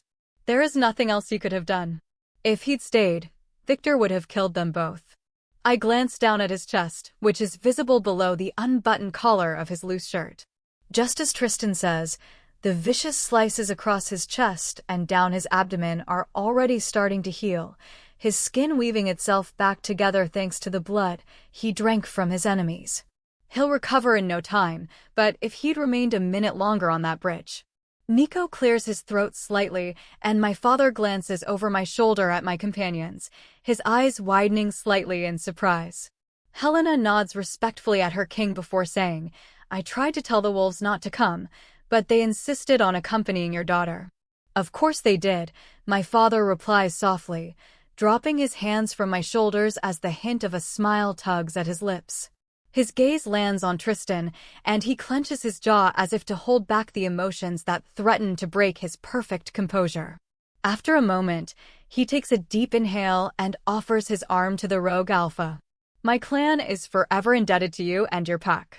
My condolences for the losses your people suffered. If there is anything I can do to repay you, you need only say the word. You have my thanks, Tristan Lyle, king of outcast and lost wolves, protector of the night. Tristan takes Marco's extended arm and bows his head gracefully. At another time, I would have been enchanted by the exchange, touched to see the mutual respect between the two men that loved me most in very different ways. But I can't help but look beyond my father, my attention landing on the unconscious woman on his bed. I regret the circumstances that forced us into an alliance, Tristan replies. But I am grateful to have fought by your side. It would be an honor to continue to do so and to help protect your people as my own. The honor would be mine, but there will be time to discuss such matters later. For now, I must ask your noble entourage to excuse us. Vanessa has been through an unimaginable ordeal, and I think it best not to overwhelm her when she wakes. I've already started walking toward the bed, my feet pulling me toward the slumbering woman of their own accord. But I stop for a moment and glance back at my pack. Of course, Tristan says, motioning to dismiss the others. But instead of leaving, Mark looks at me, his gray eyes searching mine as if waiting for my permission to leave. How strange to think that a man that once seemed determined to hate and mistrust me has become someone I care for, with the beta's protectiveness towards his alpha somehow extending to me. It's okay. We'll join you guys later. Go get some rest. Come, Helena adds. I'll show you to your rooms, and I can have another look at those cuts. The healer leads the rovers away, leaving only Tristan to close the door behind them as my father returns to the bedside, gesturing for me to join him. I walk over to where my mother lies unmoving, lingering by the foot of the bed. Now that we're not fighting for our lives, I have the chance to finally look at Vanessa. She's beautiful. Where my father's hair is such a pale shade of platinum, it's almost silver, hers is a warm strawberry blonde. It falls around her shoulders, sleek and silky, framing her soft features. Her skin is light from having been locked away for so many years, but even so, there's a natural flush to her cheeks, and I wonder if Helena must have given her some sort of potion to help her heal. How is she? I ask under my breath. Weak, my father replies dryly. Malnourished. Bruised in more places than I care to count. But she'll recover. Tristan comes to stand a few steps behind me, and I sense rather than see the unease that washes over him. She almost looks like you did when we first brought you to the villa, he says, his voice husky as if the memory of the state he'd first found me in still pained him. The sound of a soft groan stops me from considering his words long enough to formulate a reply, and my chest tightens as Vanessa stirs. Instinctively, I reach out for Tristan's hand, and he squeezes mine reassuringly as my mother's face crumples. Shush, it is all right, my star, Marco says soothingly, brushing a strand of hair with a tender touch. I'm right here. She groans again, her eyes fluttering open to reveal an electric shade of blue. She blinks a few times as if clearing her blurry vision before taking in her surroundings. Her gaze is foggy, her movements lethargic as she tries to sit up. What happened? Where is he? What has he done? She asks, her light voice sounding raspy and raw as if she'd been screaming. You're safe, Marco reassures her. Victor is gone. He can never hurt you again. A painfully familiar mixture of relief and disbelief washes over her features as things seem to come into focus, and my father helps her sit and lean back against the pillows propped behind her. Marco, she asks, tears filling her glacier blue eyes as she looks upon the man she thought she'd never see again. Hello, my North Star, he replies with a smile I've never seen him don before. Take a breath. There's someone I want you to meet. My heart thunders against my ribcage, my hand clasped around Tristan so tightly I imagine it must border on painful, but he makes no move to pull away. This doesn't feel real. Vanessa's brow furrows in confusion, and then she turns slowly to face me. For what feels like an eternity, she just looks at me, taking in the color of my eyes, the round lips that resemble hers, and the slender nose that resembles my father's. The frown melts away from her expression as more tears trickle down her cheek, and I'm not quite sure at what point I started crying too. Hi. I choke out the word, not knowing what else to say.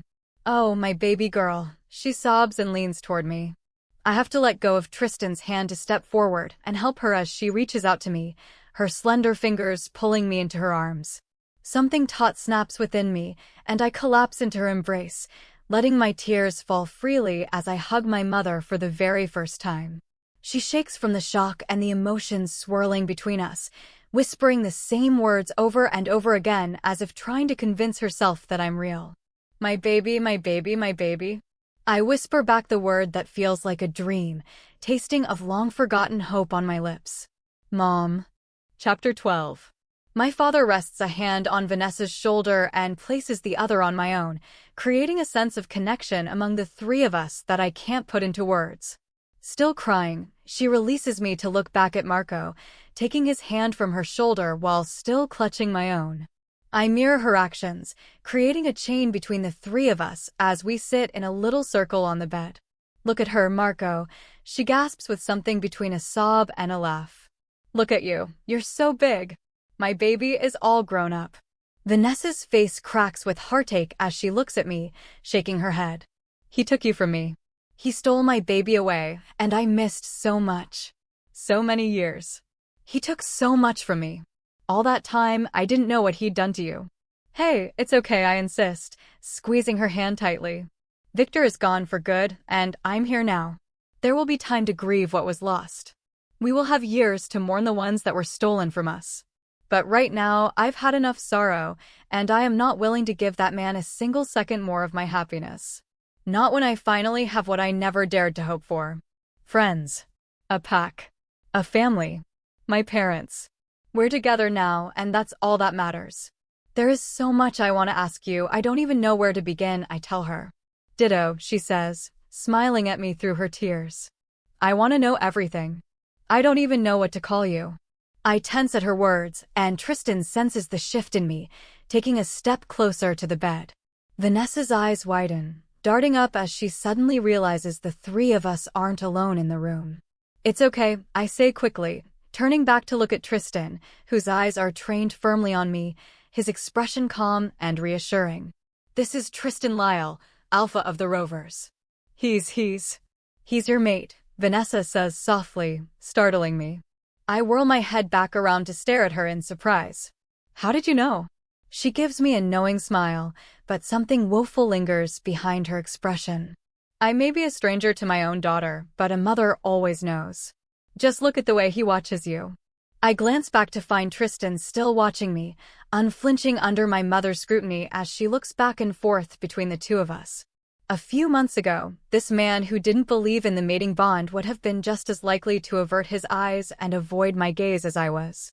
But now, neither one of us looks away as we hold each other in the only way we can, considering the circumstances. You have no idea, Vanessa says, finally drawing Tristan's attention away from me, how happy I am to meet you, Tristan Lyle. Thank you for watching over. I'm sorry, sweetheart, I still don't know what to call you. What's your name? I lower my eyes, shrinking slightly into myself. I still don't have an answer. I don't have one. No one ever, I'm not, I stammer. I suppose I could have just picked something for my friends to call me. I could have made up a name to tell her, but it did not feel right. A name is meant to be given. It is the first gift a child receives from their family. Names can be chosen or changed, but they cannot simply be plucked out of thin air for convenience's sake. Where a word has meaning and definition, a name has a person. It is a life summed in a single string of letters. Without a name, Victor made me less than living. Without a name, what do you call out when you miss or need someone? Without a name, what would you curse when you're angry or whisper tenderly when muttered in a lover's embrace? Tristan steps forward, standing beside me by the edge of the bed and resting a hand on my shoulder. She has many names, he says softly, answering when I could not. The Nightwalkers call her Princess, and I know the Night King calls her his diamond. To the 5 packs of Silvertooth Peaks, she is referred to as the Queen, but to the Rovers, she is our flower. Vanessa's expression darkens as understanding fills those blue eyes that shine brighter than Victor's ever could. After a moment, she blinks a few times, processing what Tristan has just said. They call you Flower? She asks, confusion and curiosity lacing her words. Of course, I never got the chance to tell you, Marco says, smiling slightly despite the heaviness that hangs between us as he nudges my mother. It seems our daughter inherited your love of things that grow, my star. You like horticulture? I ask tentatively. Vanessa laughs, and it's a bright, musical sound that I didn't know I'd been missing my entire life. Like it? Marco asks. She adores it. We always used to say that when we eloped, and she came to live with me, she would start a garden right outside the castle. I was a botanist for the Banes, often working in tandem with the healer and apothecary of the pack. Victor only allowed it for practical and medicinal purposes, but I always loved the poetry of it, Vanessa explains, her soft features still glowing with delight. Oh, Marco, do you remember that book on flowers you got me? It was so long ago it seems like it's been lifetimes since then. Careful, my star, we're not that old. Did my father, the prim and proper Night King, just make a joke? Marco, the vampire, kidding about being old? Tristan coughs a little awkwardly as if he's also struggling to make sense of what just happened. I've never seen Marco like this, smiling and relaxed. It's like there's this whole other side of him that Vanessa brings out of him that he must have buried when he thought my mother had died. I might not be, my love, but you're ancient, Vanessa retorted with another burst of that lovely laughter. But something is nagging at me. So sorry, the book? What book? It was a gift from your father, Vanessa answers excitedly. Something inconspicuous yet meaningful that I could have with me without drawing attention or raising suspicion. No one would question one more book forgotten between the shelves of the pack house, but I adored it. It was all about the significance of flowers and how they could be used to send messages and convey various meanings. What was the title something about? The Secret Language of Flowers. The book I stole from Victor's library while cleaning. He never even realized it was gone because it wasn't actually his. It was my mother's. All this time, that silly book is how I taught myself to read and write after Victor only allowed me to learn the basics with the rest of the pack. It's what first spiked my interest in plants and led me to find sanctuary in the gardens. A gift from Marco to Vanessa and then, by pure chance, passed on to me. All these years, I had a little piece of my mother with me, and I never even knew it. Yes, exactly, Vanessa says, her excitement settling into something far more intimate and profound as she reads the emotion in my gaze. When I found out you were pregnant, I turned to that book to look for a name. You were barely the distant promise of an impossible dream, but I swear I could feel your heart growing strong inside of me. I loved you from the first moment I felt you exist, even without knowing the beautiful young woman you would one day become. Tears sting my eyes once again, threatening to begin trickling down my cheeks all over again. Did you find a name? Did you decide what to call me? I ask, my voice barely above a whisper. Vanessa's smile softens, and she raises a hand to cut my cheek. My daughter, you're a flower and a diamond and a princess and a queen. And I am so sorry I wasn't there for any of it. If I can give you this small gift now, perhaps I am not too late. I'm impossibly aware of my mate standing by my side, and I get the sense that he is holding his breath in anticipation just as I am, his heart beating in tandem with mine. Because of him, I know who I am. I know what I am, what I stand for, what I believe in, and what I love. Now all that's left is to name it. Before you were taken from me, Vanessa says. Before you were even born. I called you Iris. A lovely name for a princess, Marco adds softly, kissing my mother's cheek as if to grant his blessing of her choice. What does it mean? Tristan asks. It can mean a few things, I reply. In ancient Greece, irises symbolized a bridge between two worlds, a connection between heaven and earth. In certain parts of Europe, the flower could be used to denote royalty.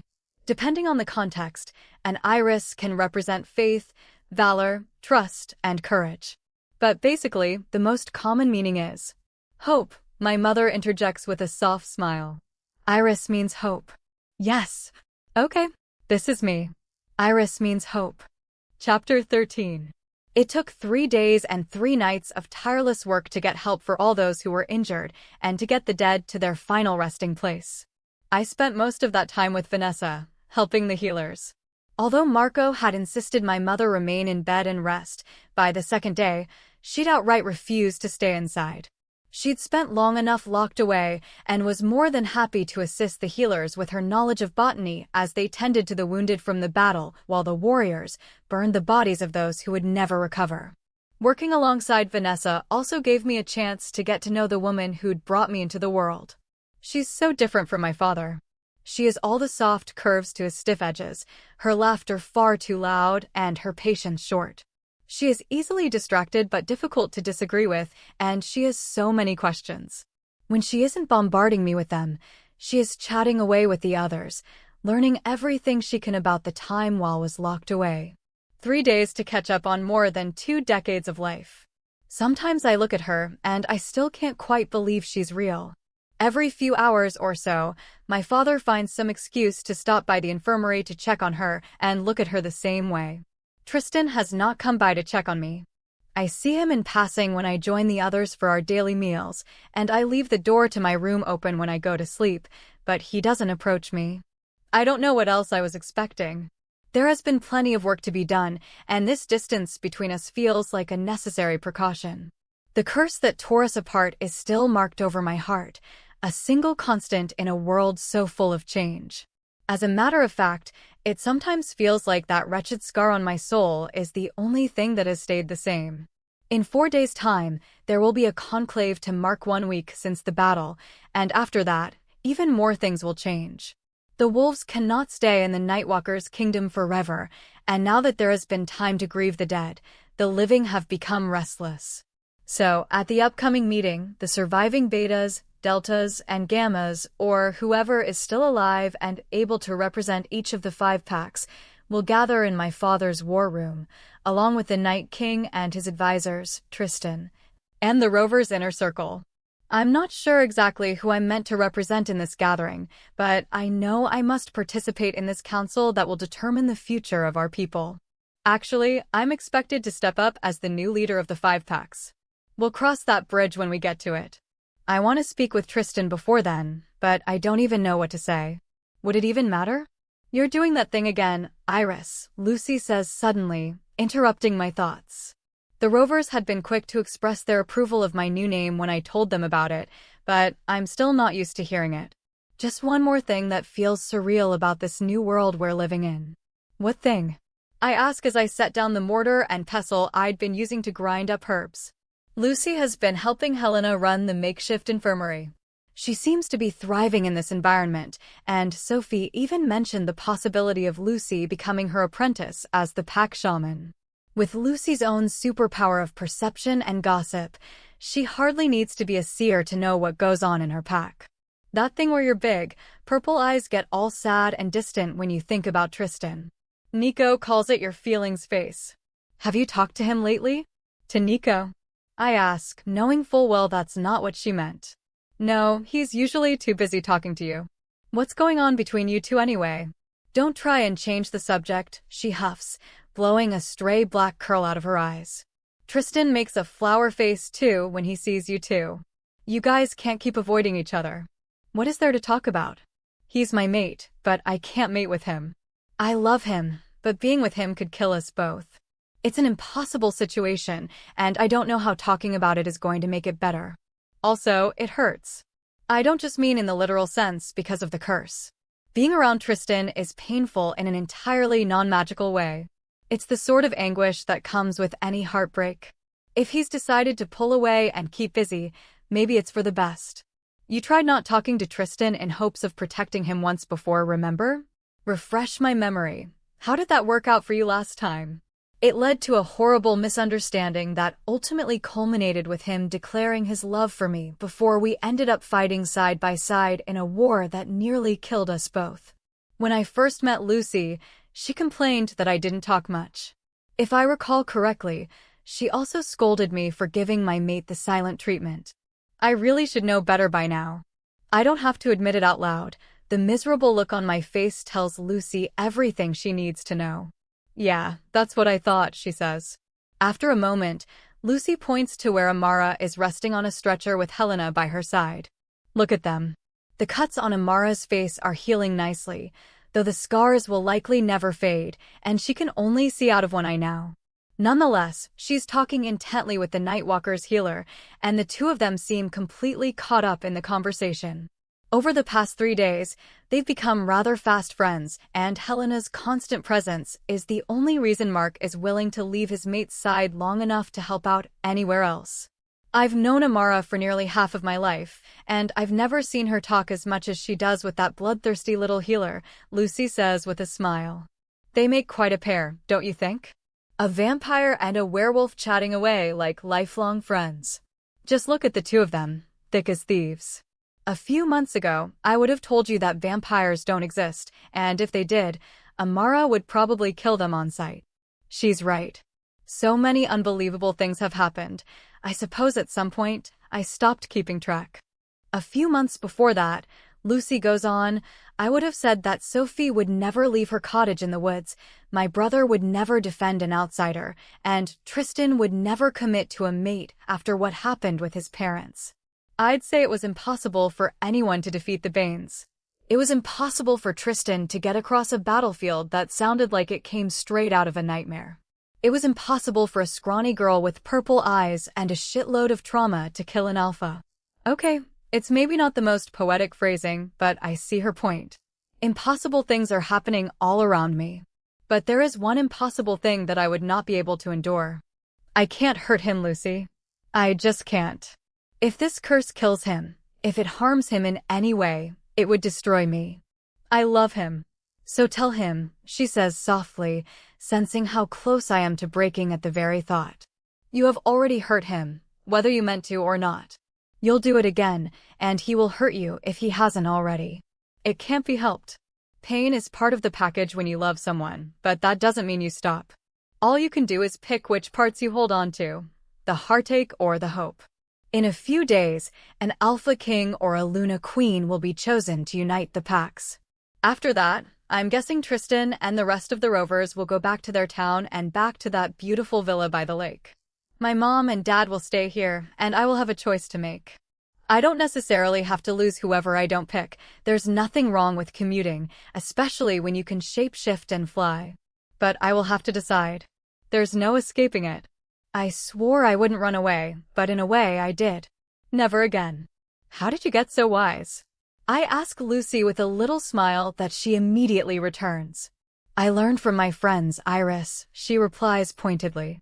Victor is gone. He trained an abundance of fear into me. He taught me such shame and self-loathing. But I have learned so much more now. I can decide which lessons I hold on to and which ones I let go of.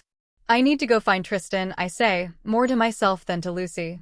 Because change is all around us, shaped by the choices we make, and if there is one thing I chose to hold on to, just one thing, I chose him. Chapter 14. Hey, have you seen Tristan? Vanessa sits up from where she'd been resting on a chaise lounge by the fire in the castle library. She rubs her eyes as I close the door behind me and walk into the room. Sorry, sweetheart, he's not here, she says groggily. Were you sleeping? I didn't mean to wake you, I tell her, heading back for the door so she can get back to sleep. No, it's okay. It's a good thing you woke me. It's funny, when Victor had me locked away, days and nights would often blend into each other, so you'd think I'd be used to such an erratic sleep schedule. Between the wolves that sleep during the night and nightwalkers that sleep during the day, no one in the keep is getting the proper rest as we all try to work together. Until the wolves return to their territories and both species can get back to their normal hours, everyone is struggling with a sort of supernatural jet lag. It hasn't even been a week since the battle, and everyone is working nonstop on regrouping and rebuilding. So much has happened in the past few days. I think we've all earned a few naps.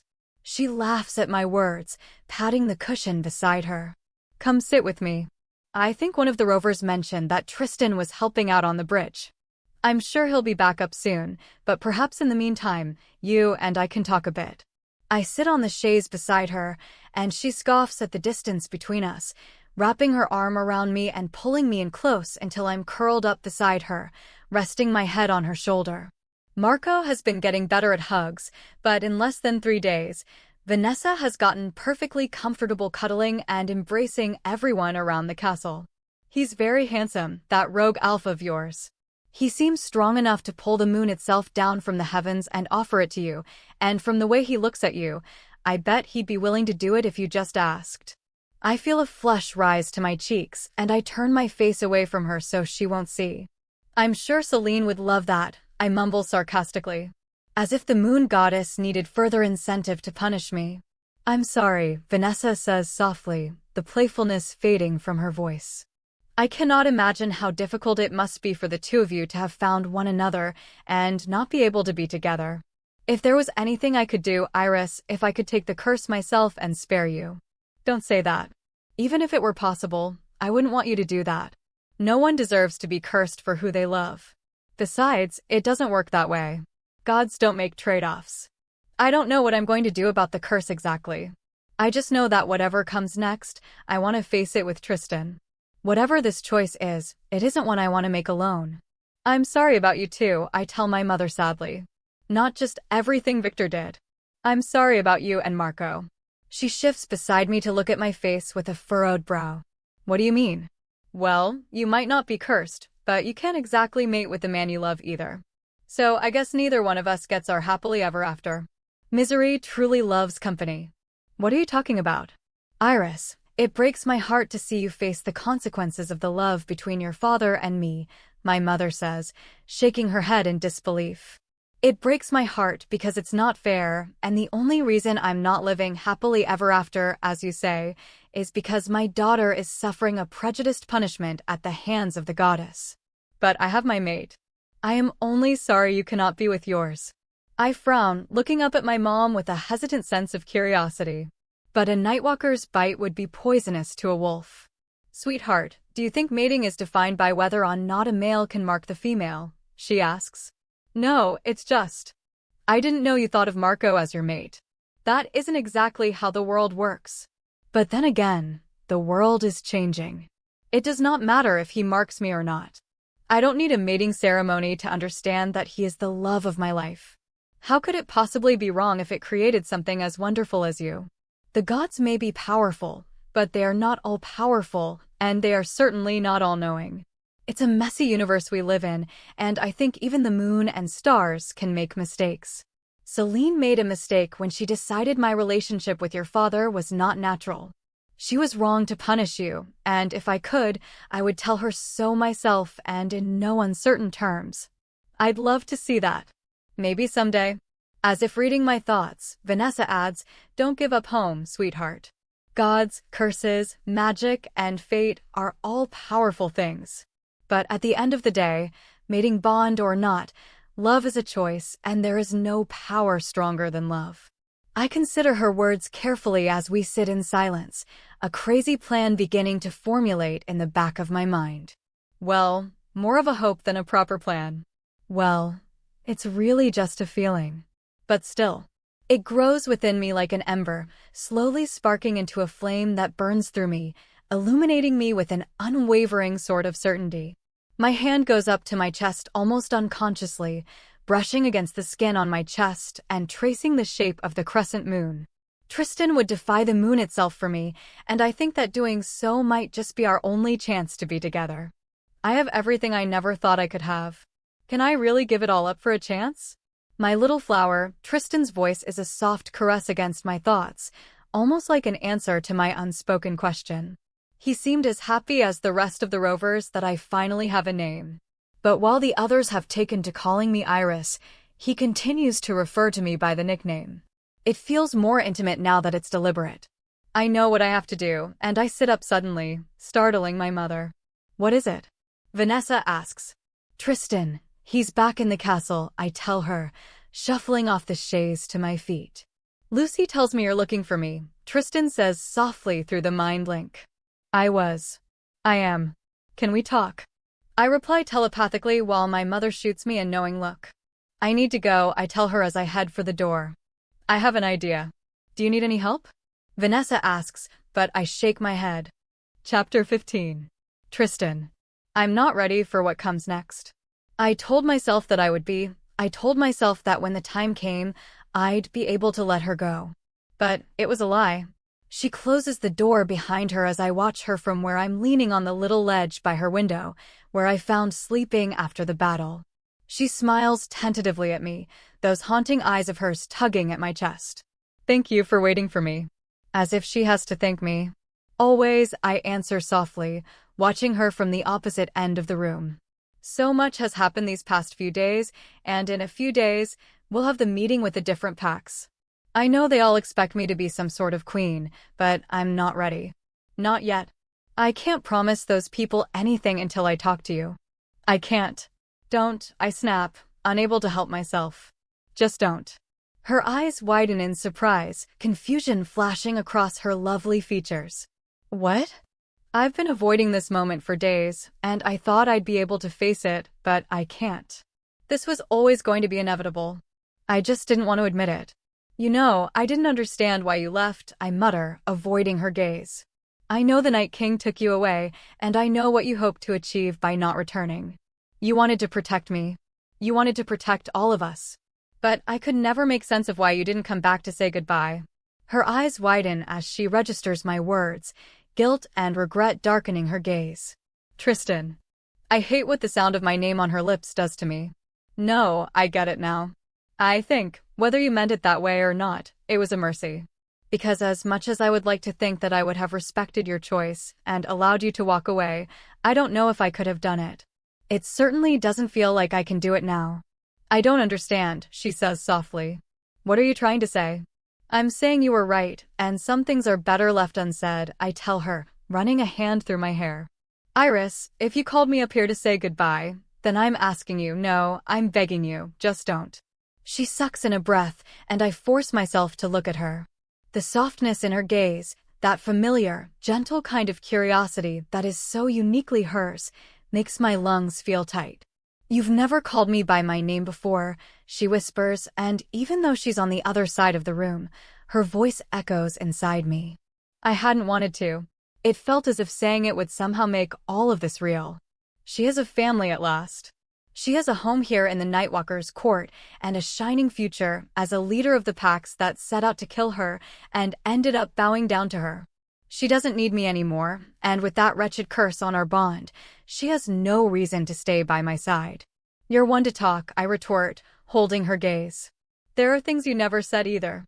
Like what? She says, her brow furrowing and her nose crinkling in the sweetest way. I explained what happened. I've told you everything. I know you love me. I've seen it, and even through our dampened bond, I can feel it. But you never said it. She walks toward me and opens her mouth to protest, but she stops when she can't find the words.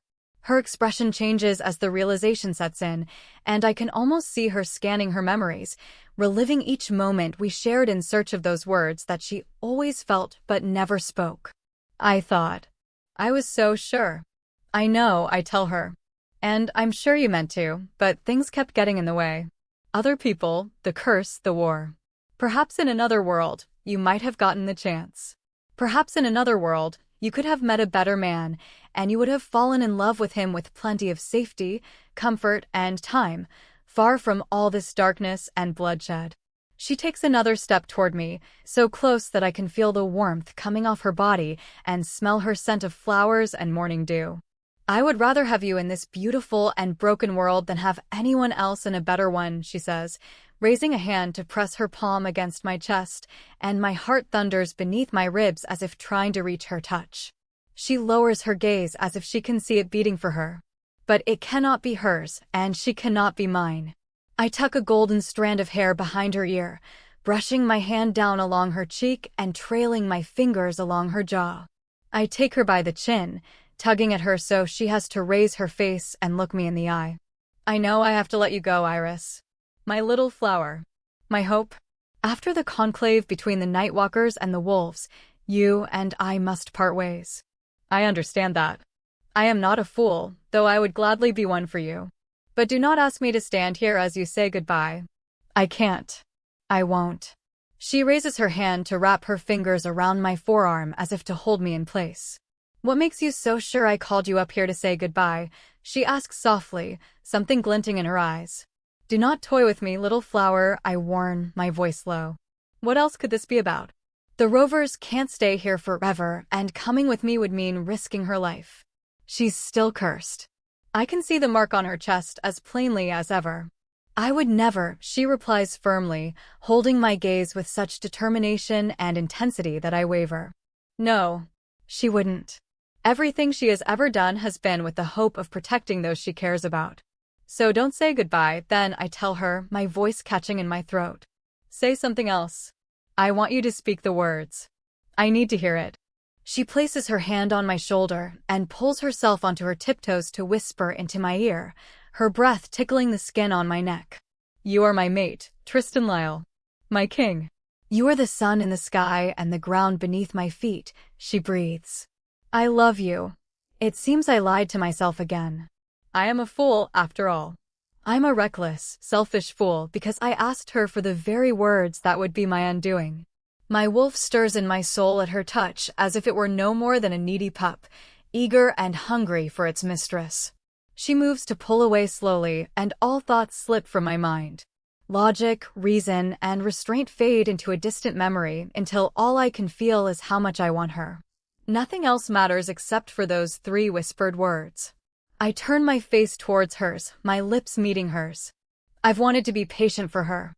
I've tried to be gentle and mild and cautious and indifferent and all manner of things that go against my very nature. But seeing the woman she's become and hearing her say what I've longed to hear at last is enough to make me unravel. There is nothing soft or tentative about the way my lips press greedily into hers, and she matches the kiss with equal fervor. She moves to wrap her hands around my neck, and her fingers tangle in my hair, tugging me down to her, closer to her, and pulling me against her as though she has been starving for me just as much as I have for her. I feel her jolt against me, her tremor causing me to snap back to my senses as I realize the curse is hurting her. A soft growl escapes my lips as I pull away and rest my forehead against hers as she gasps, our breath mingling between us. "Don't stop," she whispers, and I shut my eyes with a frustrated sigh. Iris. Her name comes out like a warning, low and dangerous. I'm trying to get a hold of myself, and she is not helping.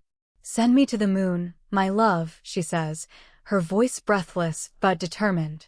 "You were my home when I thought I could never have one.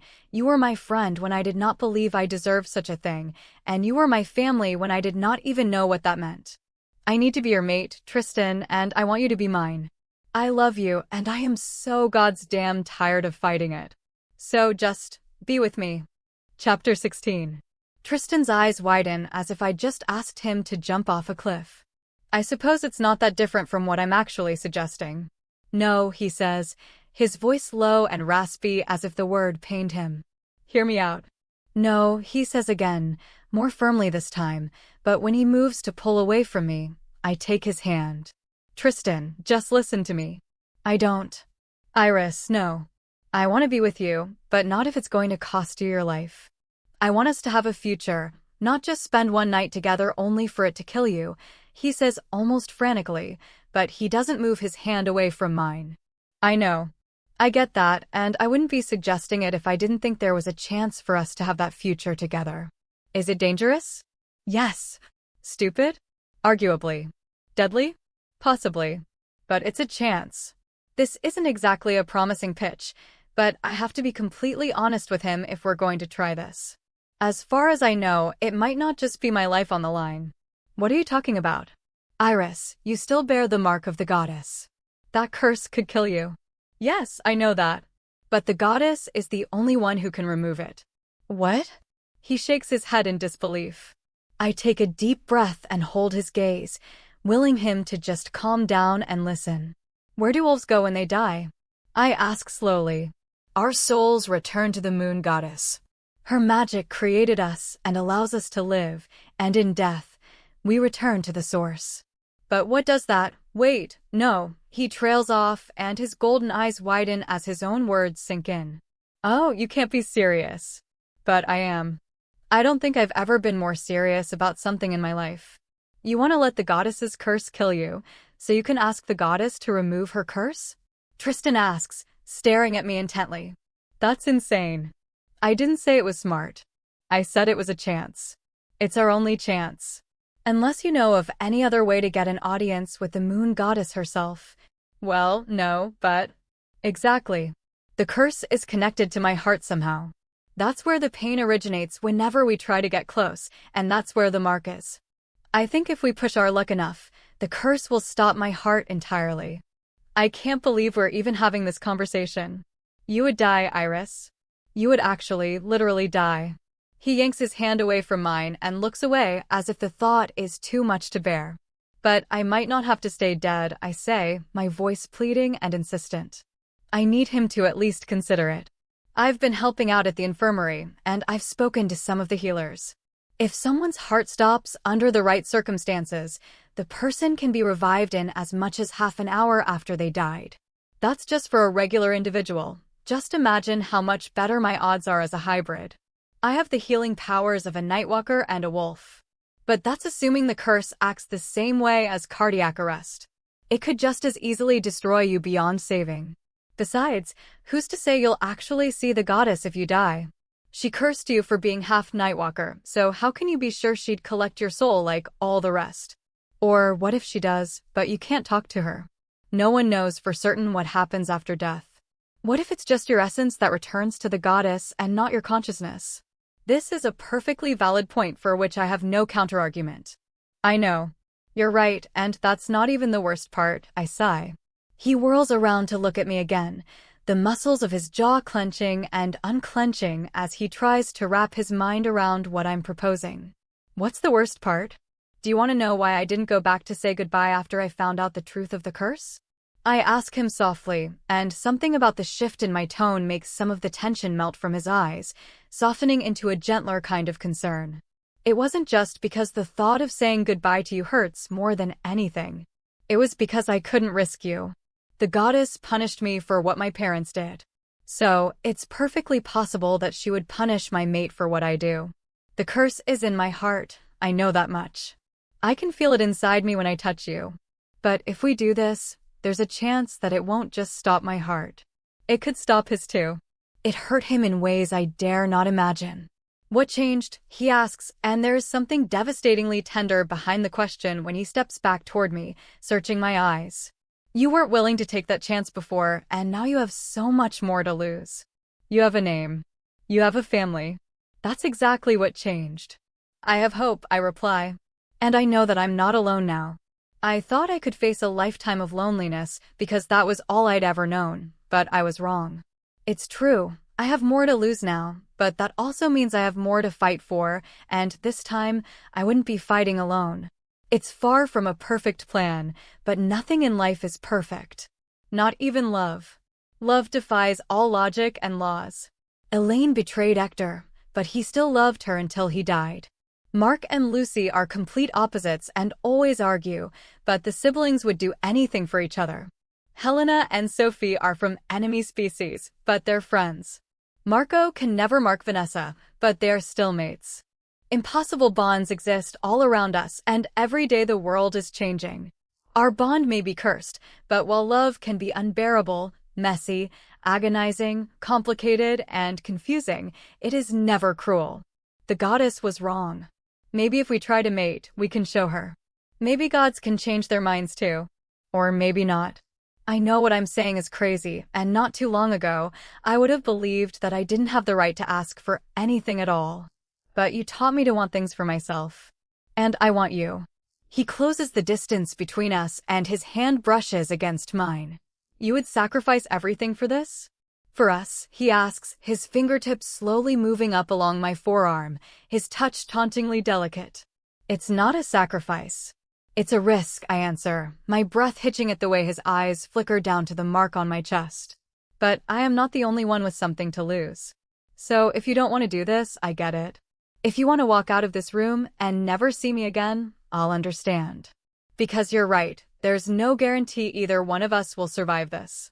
There's no way of knowing if this will work or what could happen, and if you don't want to take that chance, then I respect that. But I'm tired of making decisions as if I were alone when I'm not. Whatever comes next, I want us to choose it together, even if that choice is for us to be apart. He leans down to press his lips against my own, so soft and unhurried compared to how he kissed me before.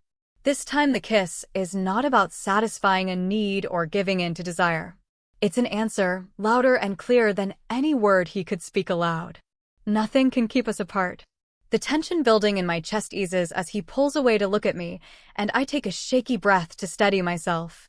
If the idea is to let the curse temporarily stop your heart, or our hearts, he says tentatively, then shouldn't we get Helena, Lucy, or one of the healers to help? If we both die, there won't be anyone to resuscitate us. I thought about that too, but I get the feeling that it won't work that way. The idea is that we only need a few minutes to talk to the goddess and convince her to lift the curse and send us back. But it's like Tristan said, I doubt the curse works exactly the same as cardiac arrest. I can't explain it exactly, but I get the sense that unless we get through to Celine, the best CPR in the world wouldn't be enough to revive us. Plus, none of the healers would want to allow it. Lucy told me to stop avoiding Tristan, but I doubt this is what she had in mind. Would you support me taking this risk if you weren't taking it with me? I ask him pointedly.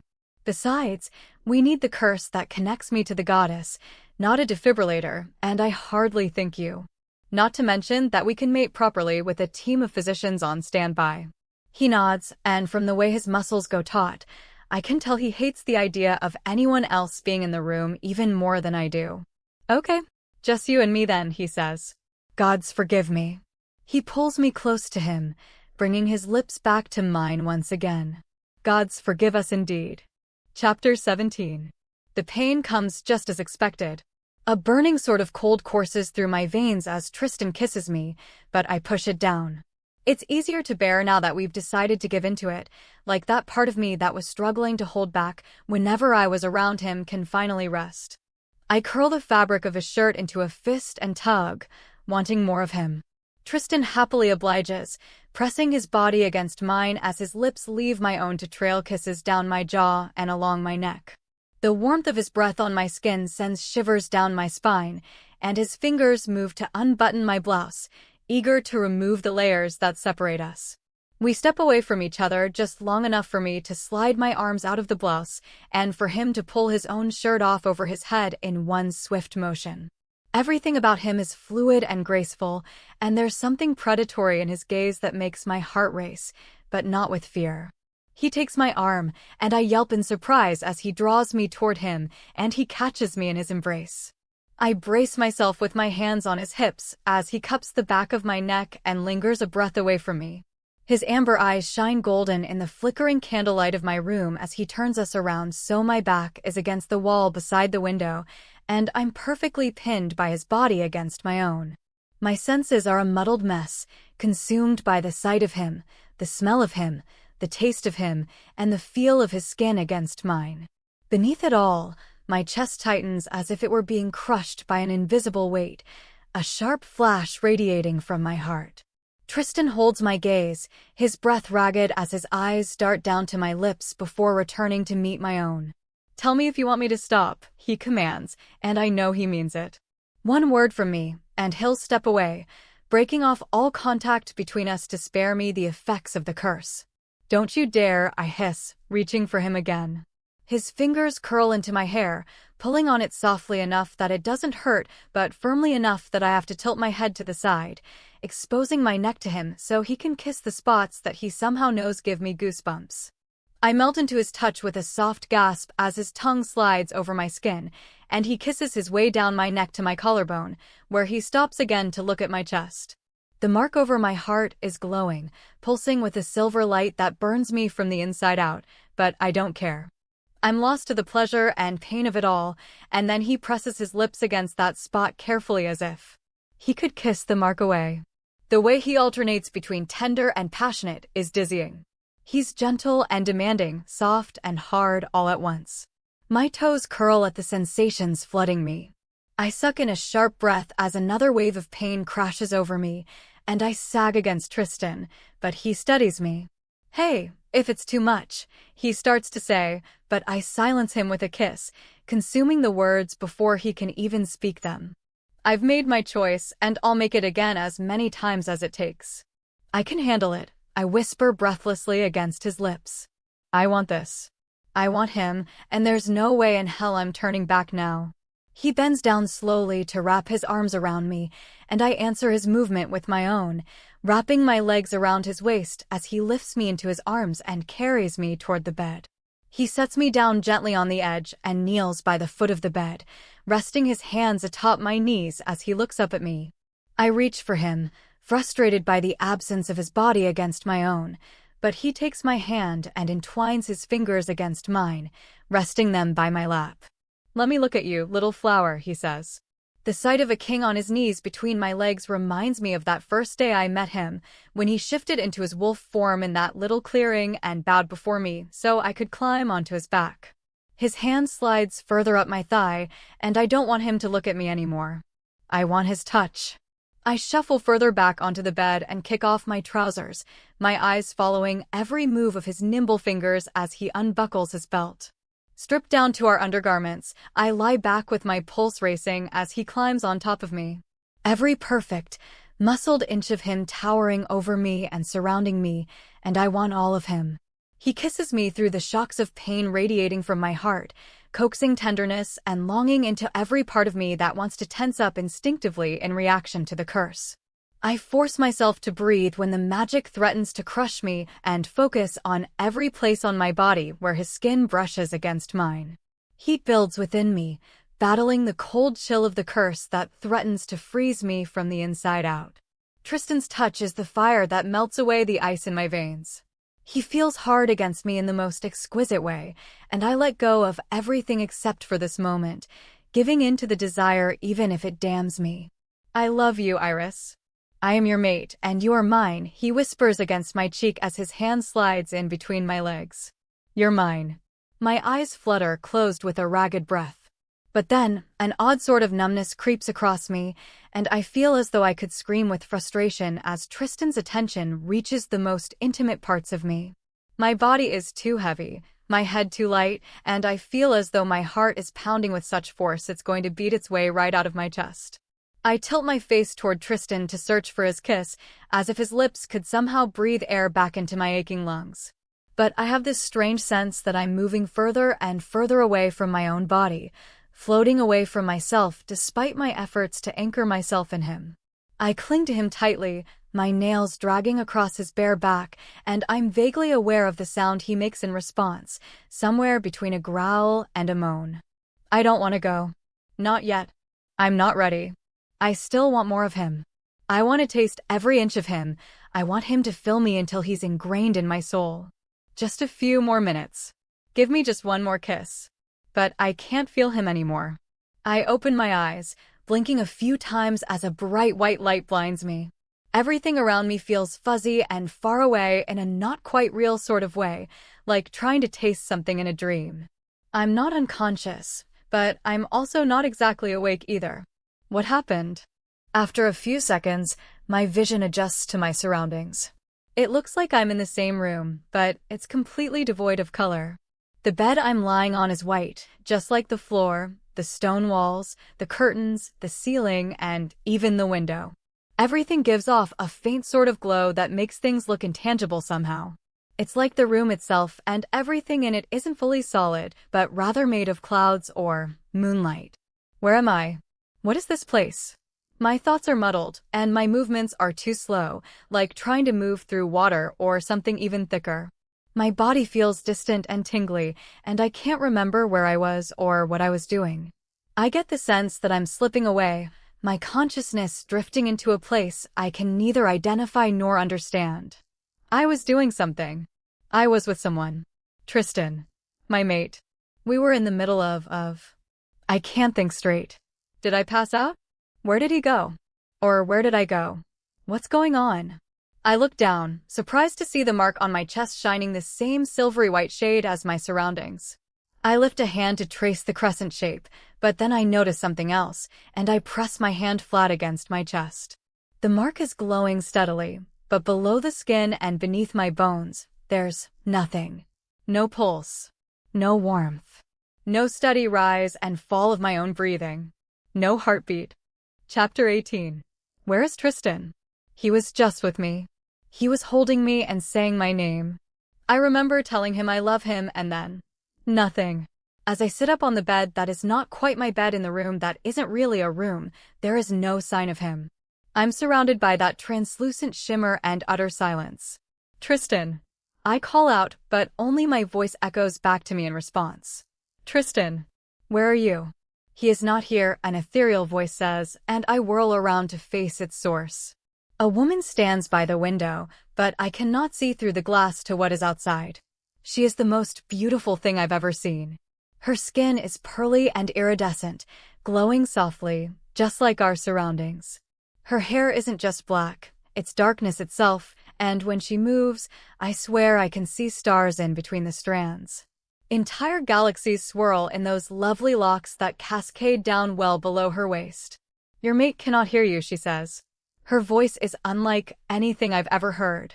She sounds like a symphony of a ringing bell, a wolf howling in the night, and the wind blowing through the trees. That voice is a song as old as time itself. She wears a billowing white dress, but when I look at it closer, I realize that it's not fabric blowing in the breeze, but rather crashing waves. The gown is made of the sea itself, rippling down her body and foaming around her bare feet. "Who are you?" I ask, trembling as I slide off the bed. She turns away from the window to look at me in an unhurried and unbothered way. When her gaze lands on me, I realize that she has no pupil or iris. Her eyes are just two pits of light below her elegant brow, not white, but rather a burning silver. They shine like something holy and molten beneath her eyelids. But I know she can see me. Though her eyes are nothing but light, I can feel them on me as she looks at me, and my skin prickles at her gaze. "Why do you ask questions you already know the answer to?" she asks, a hint of amusement dancing in that lovely voice. She's right. I knew it the moment I saw her, but I still couldn't bring myself to believe it. I swallow hard, struggling to steady myself as I drop to my knees, bowing my head. "Selene," I whisper. "Goddess of the moon, queen of the heavens, and mother of wolves." I stare up at her through my lashes, but she does not move. The sea swells on her gown, and galaxies ripple and swirl in her hair, but she stands so unnaturally still. "Why can't Tristan hear me?" I ask, my eyes raised to the woman made of starlight and time. "Because you are dead, and he is not," she says simply, and though I know my heart is not beating, I can almost feel it shrink in my chest. I thought about taking him too, but I have no claim on his heart. Too many of my children have died in the past few days. I decided to spare him in their honor. "Spare him," I repeat, almost to myself. "So you are capable of mercy." Her expression remains the same, calm and composed, but something flashes across those blank, bright eyes of hers that makes me feel small and cold. "I am capable of things you cannot imagine, little girl," she replies. Her tone is firm but not angry. She's merely stating a fact. There is no trace of malice or resentment, as I'm too inconsequential to get worked up about. Perhaps to her I am. Do you know why I'm here?" I ask. "You're here because you should not exist. A curse was placed on your heart in penance for the sins of your parents, and you defied it." "Oh, but she has seen nothing of my defiance yet." "Sin? My parents fell in love." I shake my head. The only crime they ever committed was to choose one another instead of a life of hatred or loneliness. Why does that require penance? Your mother turned her back on her own kind and bore the child of a man who was not her mate. They defiled nature. That is why I cursed you, child. Their sacrilege must end with you. Only I am not a sacrilege. I rise to my feet, and while everything inside me screams to shrink away from the ancient power radiating off the being before me, I stand with my head held high. My parents are mates. She may not bear his mark on her skin, but she wears it on her soul. Marco will protect my mother with everything that he is, and Vanessa makes him a better man. Their differences do not defile the bond, they make them stronger. This is not how the magic of mates works. It is not the way of the world, the goddess says, her tone soft and chastising, as if explaining something to a child. If the love in my family is a blasphemous abomination, then I want no part of what is right and holy. Things need to change. You are the goddess of the moon, I tell her softly, making no effort to conceal the awe in my voice as I gaze upon her. That means you should know better than most that nothing is forever in this world. Change is written into the very fabric of life, just like a woman's changing body or the ever-shifting phases of the moon. That is how nature works. You know that, my lady. Your magic gave birth to wolves who are shifters. You created creatures whose very nature is tied to transformation. Surely you, of all people, can see the beauty in a new bond between two species. For the first time since she appeared, I see her expression change. Emotion seems unnatural on her somehow, like her face is not meant to look upset any more than a tree is meant to look confused. It's too human for someone so other. Who are you to lecture me on the ways of magic and nature? The goddess asks, and her tone strikes terror into every cell of my being. You are a little drop of water in an ocean so vast you cannot even conceive the size of it. You are nothing more than a heartbroken child who thinks she can change the mind of a god. Maybe she's right. Maybe I am insignificant. But Alpha Victor, the fallen king of 5 armies, is dead because of me. The Night King, ruler of the Nightwalkers, was reunited with his family because of me. The rogue Alpha, king of outcasts, believes in love again because of me. The fate of 3 kings and 7 kingdoms changed because of one insignificant little person. The nameless girl who became a Luna. One heartbroken child may not matter to you, my lady, but I think nothing matters more, I tell her softly, clinging to the memory of Tristan's hand in my own to give me strength as I speak up. You never know what that child will become or who their love will touch. You may think I was a drop, but I think I was a seed. I blossomed into a flower of hope, and I learned that anyone and anything unwilling to grow can only ever wither. The goddess cocks her head to the side slowly, looking at me with something that might resemble fascination. Is that meant to be a threat, little flower? The sound of Tristan's nickname for me in that otherworldly voice is haunting enough to turn the blood in my veins into ice. I'm not alive, so why can I feel so cold? I would never, I answer breathlessly. This is all coming out wrong. We were supposed to do this together, my mate and I. But Celine spared Tristan. She showed mercy. I realize at that moment that the goddess did not let him live to separate me from him. She did it because it was kind. I think of how she stared out through the window when I first woke up, as if watching the world from so far away. I wonder what we must look like to her. So fleeting and fragile and alive. Or at least, I used to be. The goddess is powerful beyond imagination, devastatingly beautiful, and ancient as the world itself. And impossibly alone. I see her then as if looking at her for the first time. A creature full of kindness that so rarely gets to share it. The moon is so lonely in the sky, watching over the world and shining down on it without ever truly being able to touch it. The goddess possesses such awful and wonderful power at her fingertips, but she has no one to hold her hand. Even now that my heart is still as stone, it is still full. I'm so far from Tristan and everyone I care about, but their memory is a hand on my shoulder, reminding me that I am loved. I thought I knew what it meant to be alone, but I was wrong. One must not pity the dead. Pity the gods who never got to truly live.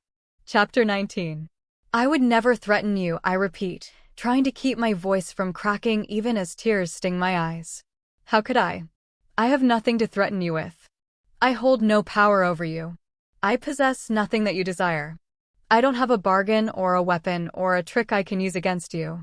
Even if I did, I don't want to. I didn't come here to fight you or command you or even to beg at your feet. I feel Celine's hollow gaze following a tear that rolls down my cheek as I walk toward her. Then why did you come to me, Iris, daughter of moon and blood? When I was locked away in that basement for all those years, I found solace in a forgotten book. I didn't even know it was my mother's, but it made me feel less alone. Perhaps now I can do the same for this woman standing before me, with all her terrible beauty and unspeakable magic. I'm here to tell you a story. My story, I tell her slowly. All I have for you are the beliefs that were shaped by my past and my hope that I still have for the future.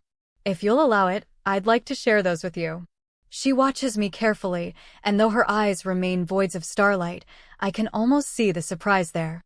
After a moment, she nods. I walk toward her, where she remains by the window. Outside, I catch a glimpse of seas of stardust and faraway worlds, but I quickly look away.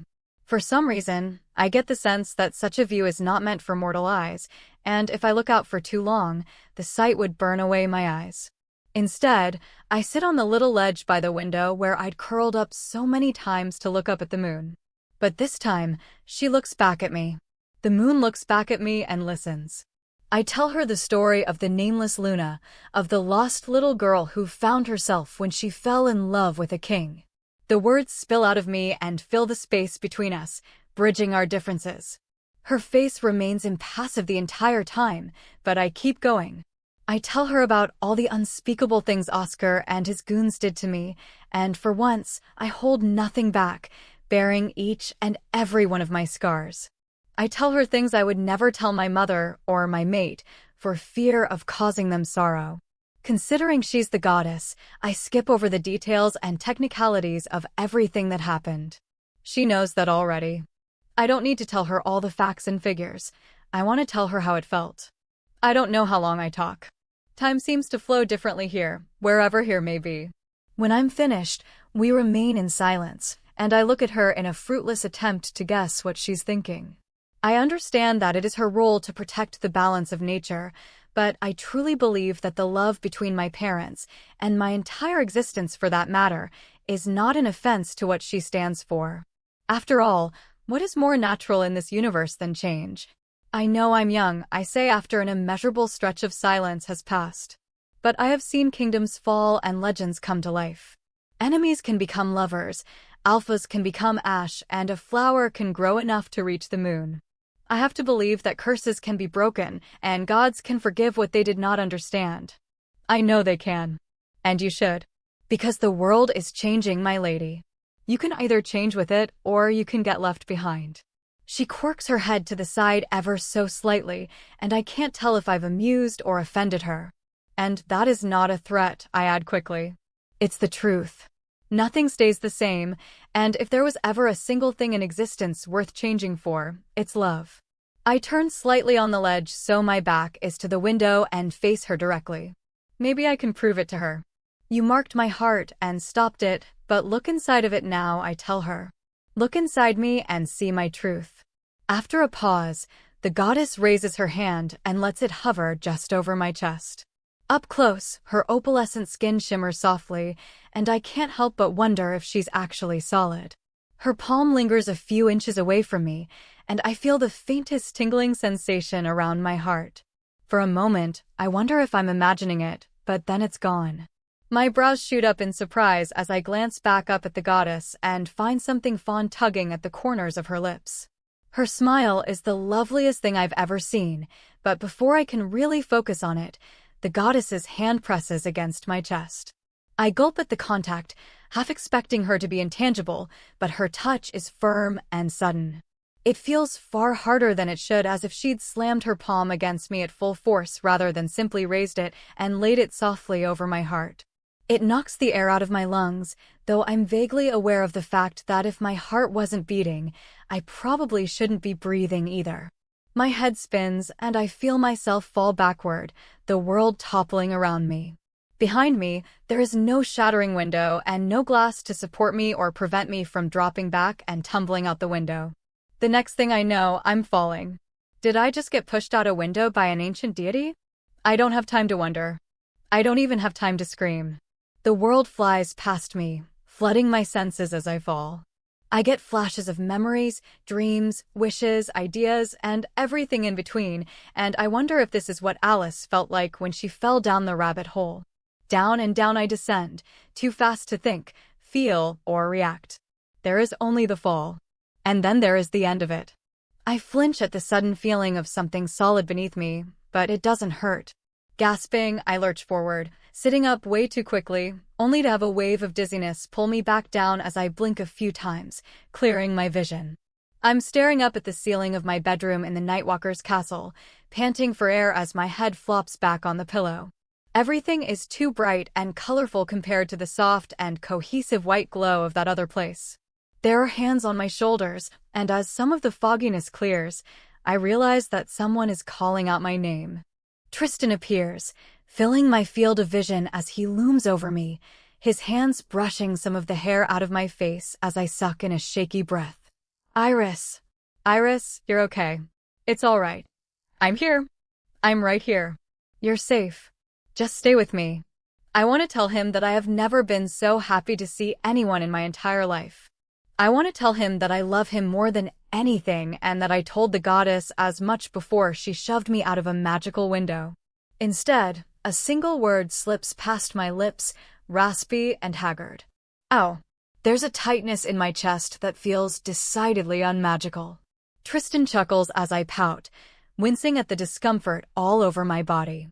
I look over at him, and my eyes widen when I see that behind the affectionate laughter, he's in tears. Hey, I mumble, groggily reaching for his hand. He catches mine in his and brings it to his lips to kiss the backs of my knuckles. Why are you crying?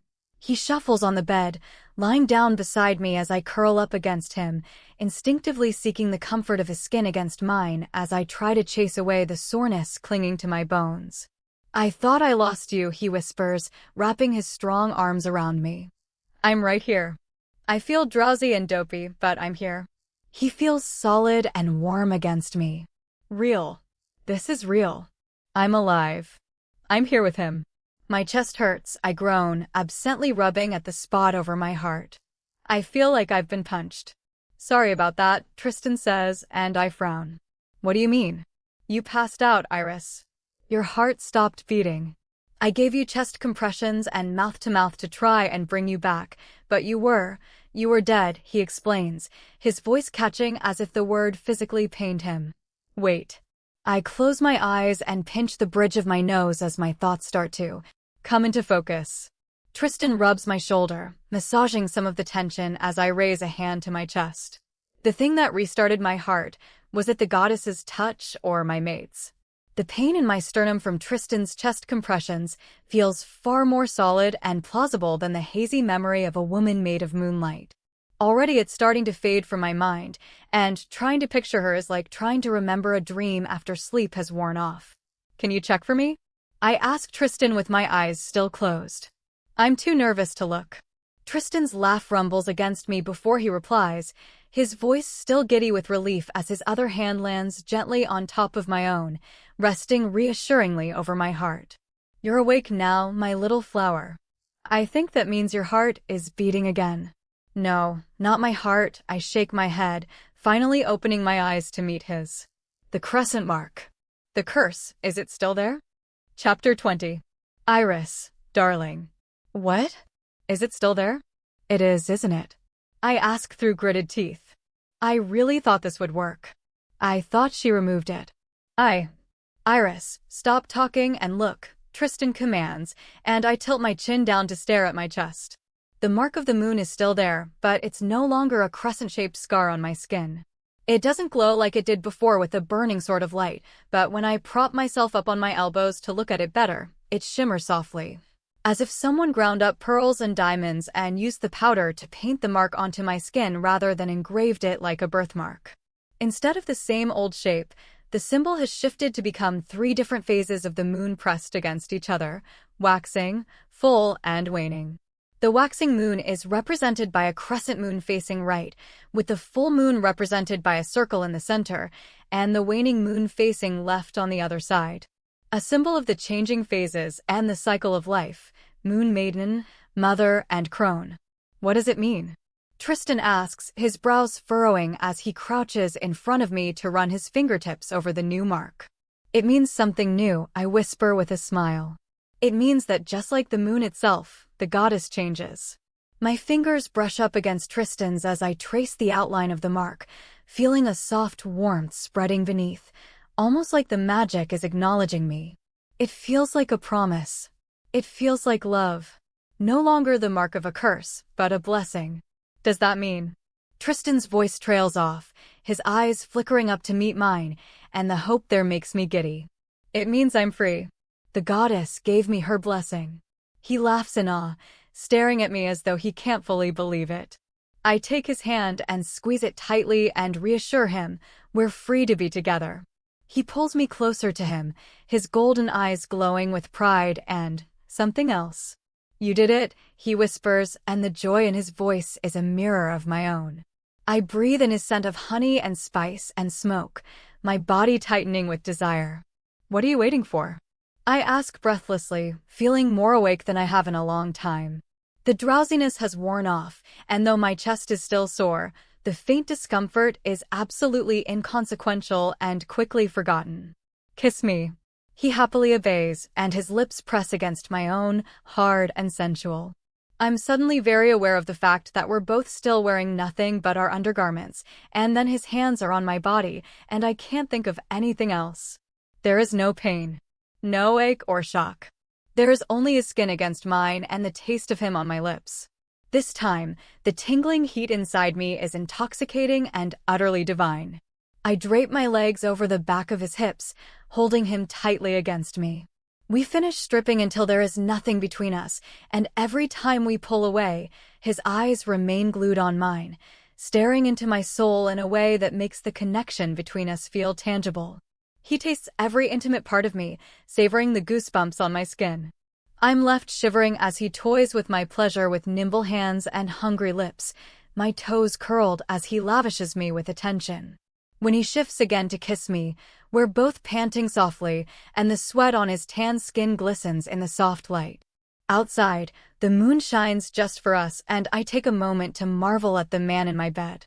His chestnut hair has tousled, muscles shift across his broad shoulders, every inch of his toned and carved out of something that reminds me of cinnamon and sunlight. When he fills me, I gasp at the sensation, digging my nails into his skin as I cling to him in pleasure.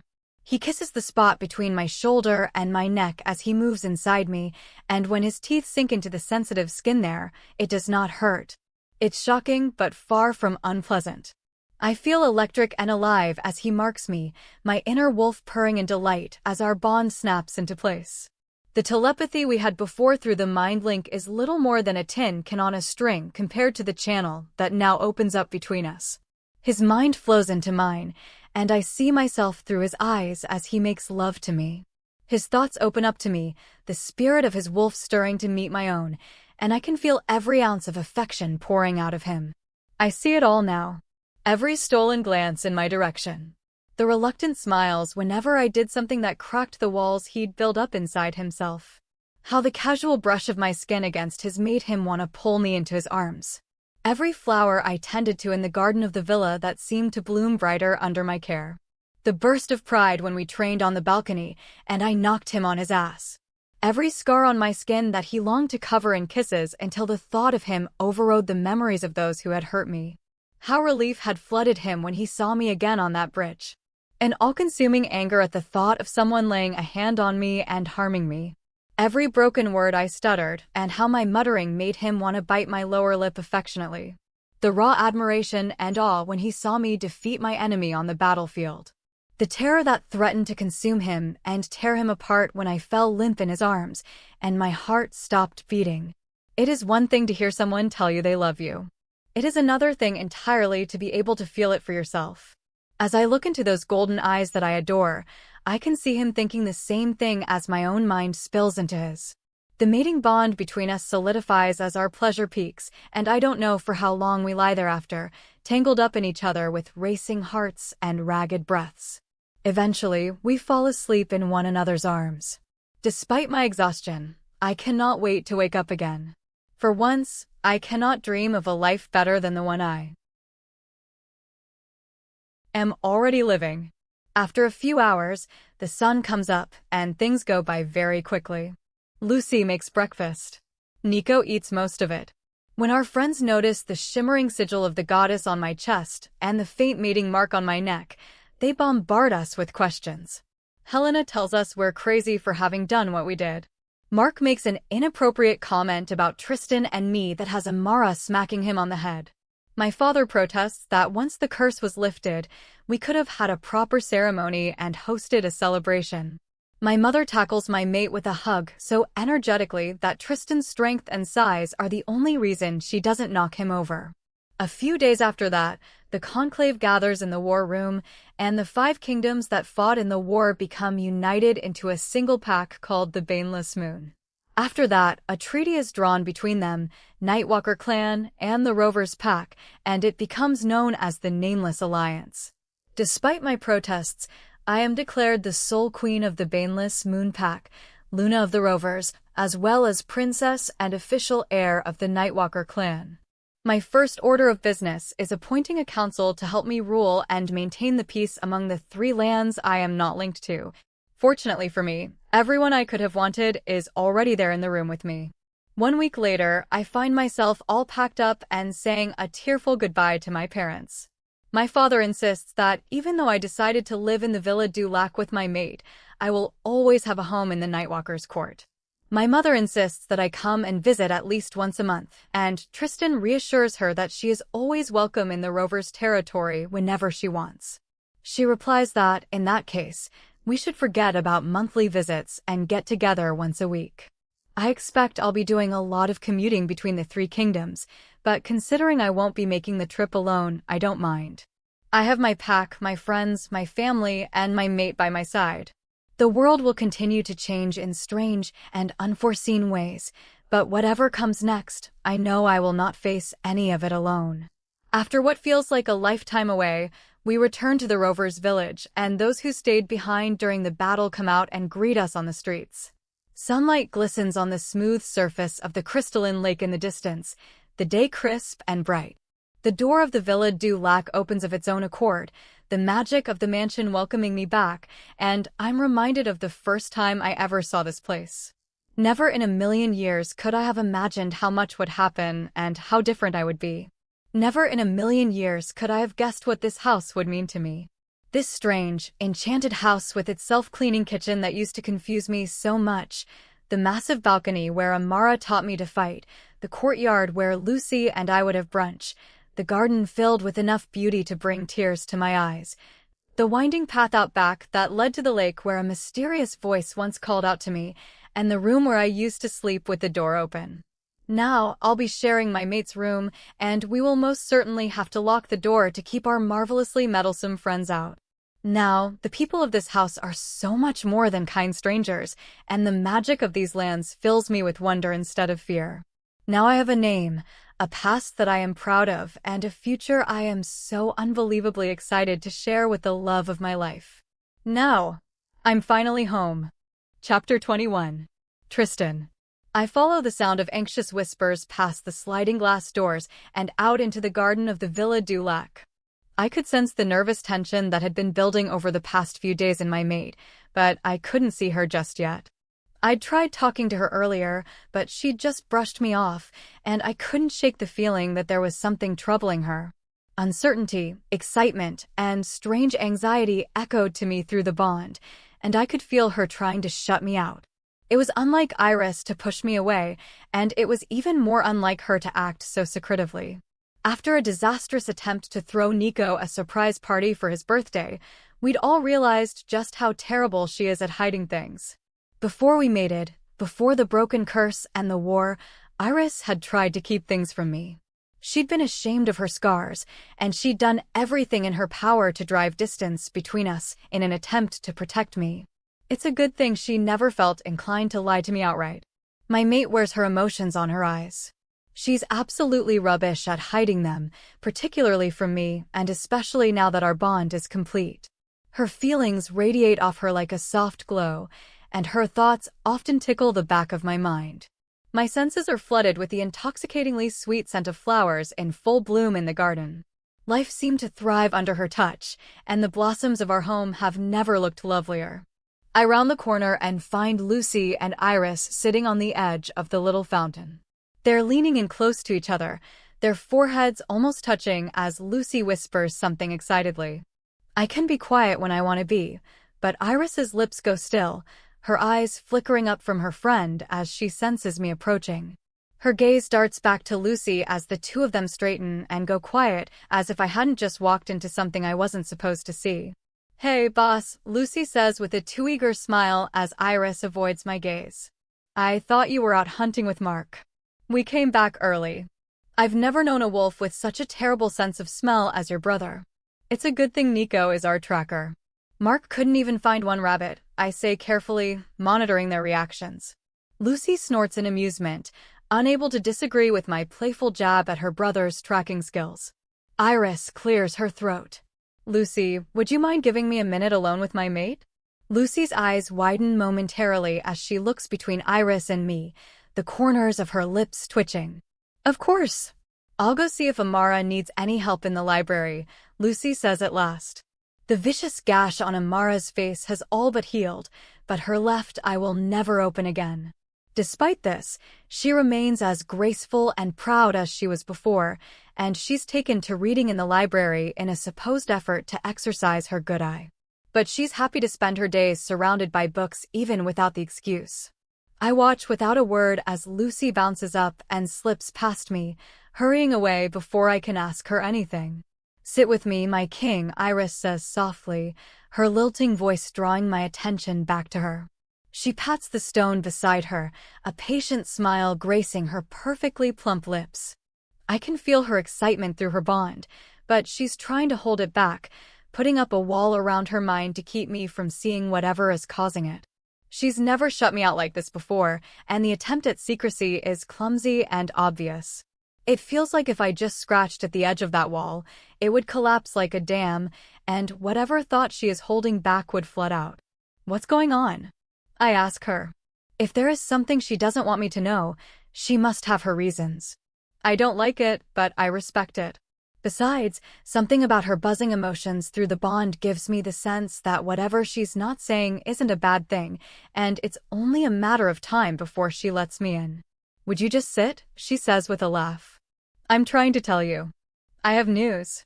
I remain standing, crossing my arms over my chest in a physical attempt to hold back my restlessness. All this mystery isn't like her. We don't keep secrets from each other anymore. Never again. She sighs, rolling her eyes and shifting on the edge of the fountain to face me better. Very well then. It's not like I'd be able to surprise you with it anyway, she concedes. I've suspected it for a few days now, but I needed Lucy to confirm it. I wanted to be sure, and she's becoming quite the healer, wouldn't you agree? A healer? Why did my mate need a healer? Yes, she is, but why did I start? But she raises a hand to silence me, and I bite my tongue. Would you just listen? She insists, laughing again. Her excitement is stronger now, trickling out through the cracks in those walls. Joy, fear, anticipation, and love swirled inside her, reverberating in me through our bond. After a moment, she lowers the hand that she'd raised to shush me, but instead of setting it back down on her lap, she rests it on her abdomen, her fingers splayed across her stomach. News. A healer to confirm her suspicions. Her palm against her belly.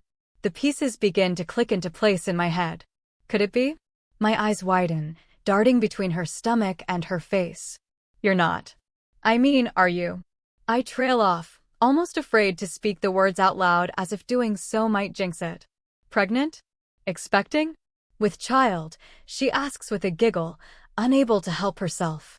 She can't hold back a moment longer, and the full range of her emotions crashes against me through the bond as she allows the wall between us to crumble into sand. I stagger back, the news nearly knocking me off my feet. Yes, Iris breathes at last, but she knows I already felt it. Tristan, we're going to have a baby. A baby. I'm going to be a father. We're going to have a child. Holy shit. Iris frowns slightly at my stunned silence, searching my face. Her joy settles slightly as concern creeps into her beautiful features. Her jaw clenches as she ponders the possibility that I'm not pleased by this development. I erupt with laughter, shaking myself out of my shocked stupor as it finally sinks in. The sound eases the sudden tension inside Iris, and she smiles once again. We're going to be parents? I ask like an idiot, awe and disbelief still lingering like an afterthought. There was a time when the two of us believed we'd never be together. We'd never mate. The possibility of a child had never even crossed my mind, and I hadn't dared consider it after everything that happened. Being with Iris has been reward enough, and I'd made my peace with that being it. She is enough for me. She always has been, and I am lucky just to have her by my side. But a child? To call it a blessing is too small a word. An unimaginable happiness fills me as I rush forward to her and scoop her off the side of the fountain, picking her up in my arms and spinning her in the air around me. Iris yelps in surprise, her protests quickly morphing into laughter as she wraps her arms around my neck, her eyes gleaming. Yes, we're going to be parents. You're going to be a father. I stop spinning her long enough for her toes to brush against the ground, setting her down as gently as humanly possible.